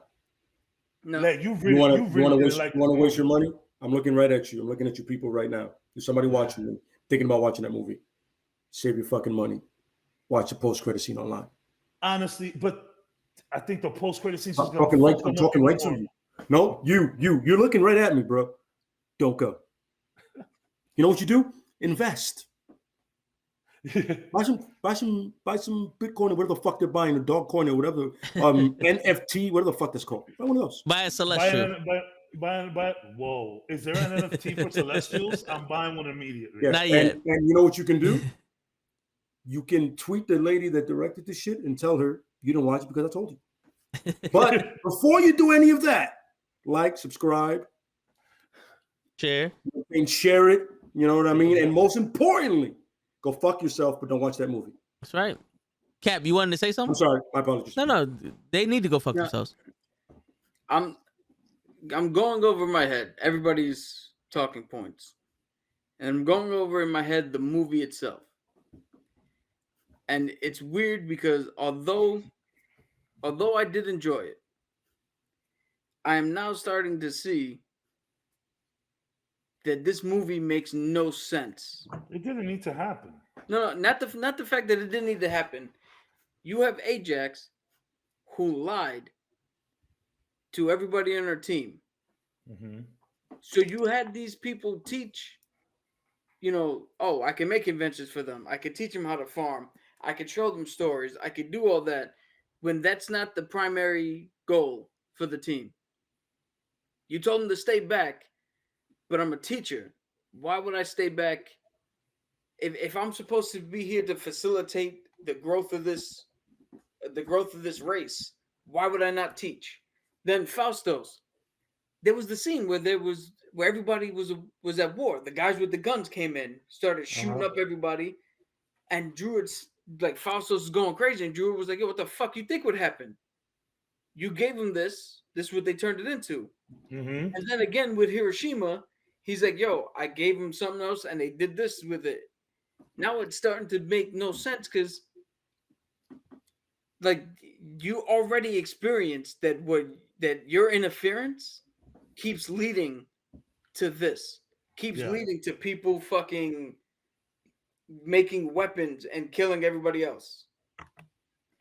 Well, he didn't exactly make the atom bomb for them. Maybe he gave him, but every time he gives them a little hint, they turned it into something drastic. And that's when he stopped, though. He was like, "Look, I'm not doing this anymore." But it took a while. It doesn't make any sense. It doesn't make any sense. Why would you, if you already gave him a hint and they turned it into guns and they murdered everybody else, why would you not think because that people further always down give the second line, chances. they're gonna... People always give second chances. like people always believe in humanity, even though it bites but you in the ass. What I'm saying, you're a superior being, right? Yeah. That's what they are, right? They're not, first of all, they're not gods. Apparently they're fucking like androids. Remember that? They're not gods. You told me like they're like fucking androids, and I was like, all right, cool, whatever. At this point, I don't care. It doesn't matter. But I'm with Cap. It's like, yo, you gave them guns, right? And they start murking each other.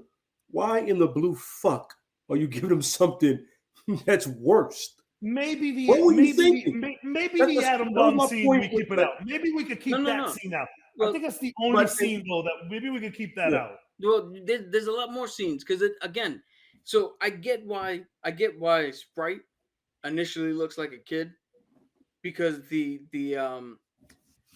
imagination of a child when she tells all of her stories and does all that shit, like that makes more sense than some dude who's like, "Hey kids, come around and fucking blah blah blah."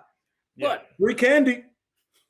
But the fact that none of them questioned, or like none of them were concerned that she never grew up, except for Sprite herself. Like, none of it makes sense because if you're supposed to be here to foster shit, nobody, like Athena and Icarus and Gilgamesh, they were only there to kill Eternals. The other half of the team were, and if anybody plays D&D, you know that this is how you build a party. Not everybody's a fighter; people are support. Yeah. But literally half the team was useless to fight these fucking the deviants. It's true.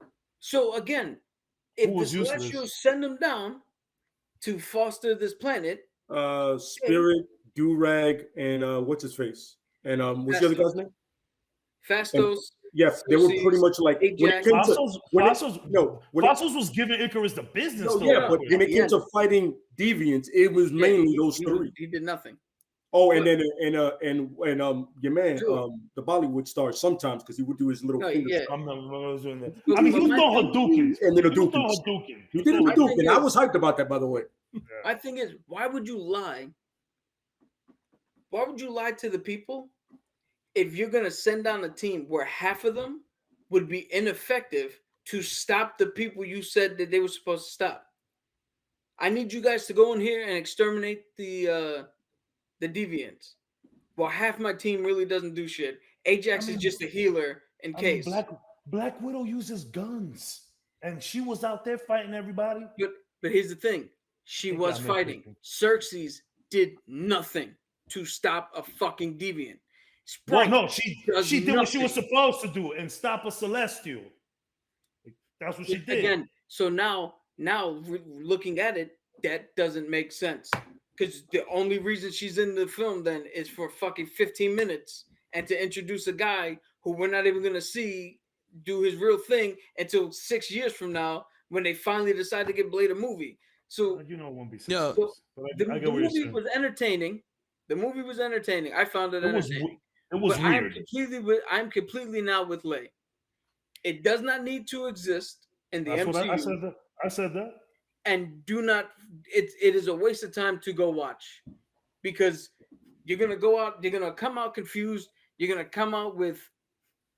If you look 30 seconds into the movie or deeper than the first layer, it now falls apart harder than any other Marvel movie I've ever thought about. Ladies and gentlemen, I'm telling you right now. Look, folks, I want you to understand this. All right, when you spend a 45-minute train ride, try to understand why the fuck you went into that theater. Think about it, bro. And I'm not saying I'm the brightest dude in the world, but I am a smart man for the most part. And I'm still like, what the fuck did I just watch? It was Seriously. weird. I said that. No, I said that from the beginning. Yeah, and the funny thing is, I'm not saying your Cabs. I'm not fighting anybody, but I'm just trying to tell the people out there. Listen, Black Widow, right, had entertaining fight scenes, right, and it was cool. Like I already told my gripes about it. Cersei took out one of those guys, just turned them into a fucking tree. Yeah, I get it. She was doing a whole bunch of cool shit, turning shit into water, turning shit into ice. Like she I like the way you just called her an airbender. I like the fact that you just called her an airbender. That's awesome. I didn't realize that. But at the end of the day, she might have fought how you want her to fight, but she fought. But ultimately, what Cav said is correct. Like, three of them or four of them were there to really scrap. Like, they were there to really take people out, and the other ones weren't there to really do anything. So why not facilitate the people? Because you're here for no other reason. Yeah.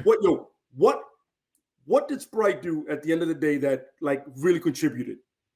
She told folk tales of what they could be in the future. That's all I saw her do. Like, what did she? And it took a rock to drop her. My man Durag came and said, "You're done." Now, here's another thing. He's an eternal though. Again, it hurt. It's an eternal, by the way, but a rock dropped you. Yeah. Again, and then Cersei's get stabbed. Yeah, but what here's the thing: is that? if you're gonna tell me that Big Red, is what we're calling him now, erases the memory of the Celestials when the job is done, the Eternals. With the Eternals, when the job is done. Why in the fuck do you not tell them what the mission is? You went the whole route with allowing Ajax to lie to them for the purpose of nothing. Because if you succeeded and they didn't do anything and the Celestial was born, you wiped their memory anyway and they wouldn't fucking remember. Now they stopped the Celestial from being born. Okay. So what that does now is we're gonna get judged by Big Red to see if he's gonna destroy our planet anyway, which means potentially, and it's not gonna happen because they're gonna keep making movies, but potentially there's a scenario where we stop Galactus, we stop Fin Fang Foom, we stop Kang, we stop every threat that fucking comes our way, and Big Red shows up and goes, "I didn't like what was in their memory." Crack. And everything we fought was for nothing, because what lives and dies with us is now in the hands of somebody that is devoid of us. The decision is going to be made for us, regardless of what the fuck happens from here on out. I said it from the beginning. This movie doesn't stick the landing. Yeah. It didn't. No, I'm telling you, the ending. The movie was weird. And the ending was even weirder. When I got into the chat that night after seeing, I said, we got to talk about this because I enjoyed the movie, but it definitely didn't stick the landing. I agree with y'all. Trust me. All right, yo. You do not need to see this movie at all. But it is entertaining. Real quick. I want to point out one more thing. Yeah, we got 2 minutes. Real quick. I want to point out one more thing. The end credit scenes. All right. Let's go to the one with Blade. I am not as big on that scene as I think Lay and Cabs are, because of one thing. Again, you're gonna tell me this dude was like, "Cersei, I love you. I have a family history." Anybody who knows what the real Ebony Blade is knows that that's what Gore, the God Killer, used to take out the Celestial. He Mhm. decapitated Nowhere. It's Mhm. floating in the fucking city that you see in Guardians. Mhm. If he knows the history now, he knows that supposed blade, what it can do. So you mean to tell me he's gonna go from I have to do this because I gotta find a way to save Cersei to oh shit, Blade, you got vampires? Yeah, I'll go do that shit first. What? Well, I never said who. I mean, no one said that. That's just me theorizing that they, No, that they could but potentially be over there. I'm not saying that's what you said. That's what Marvel just told us. Yeah. He's Marvel gonna just be in told us Blade. Blade showed up to Yeah. go, hey, you're not ready yet. So he's immediately gonna be like, you know what? You're right.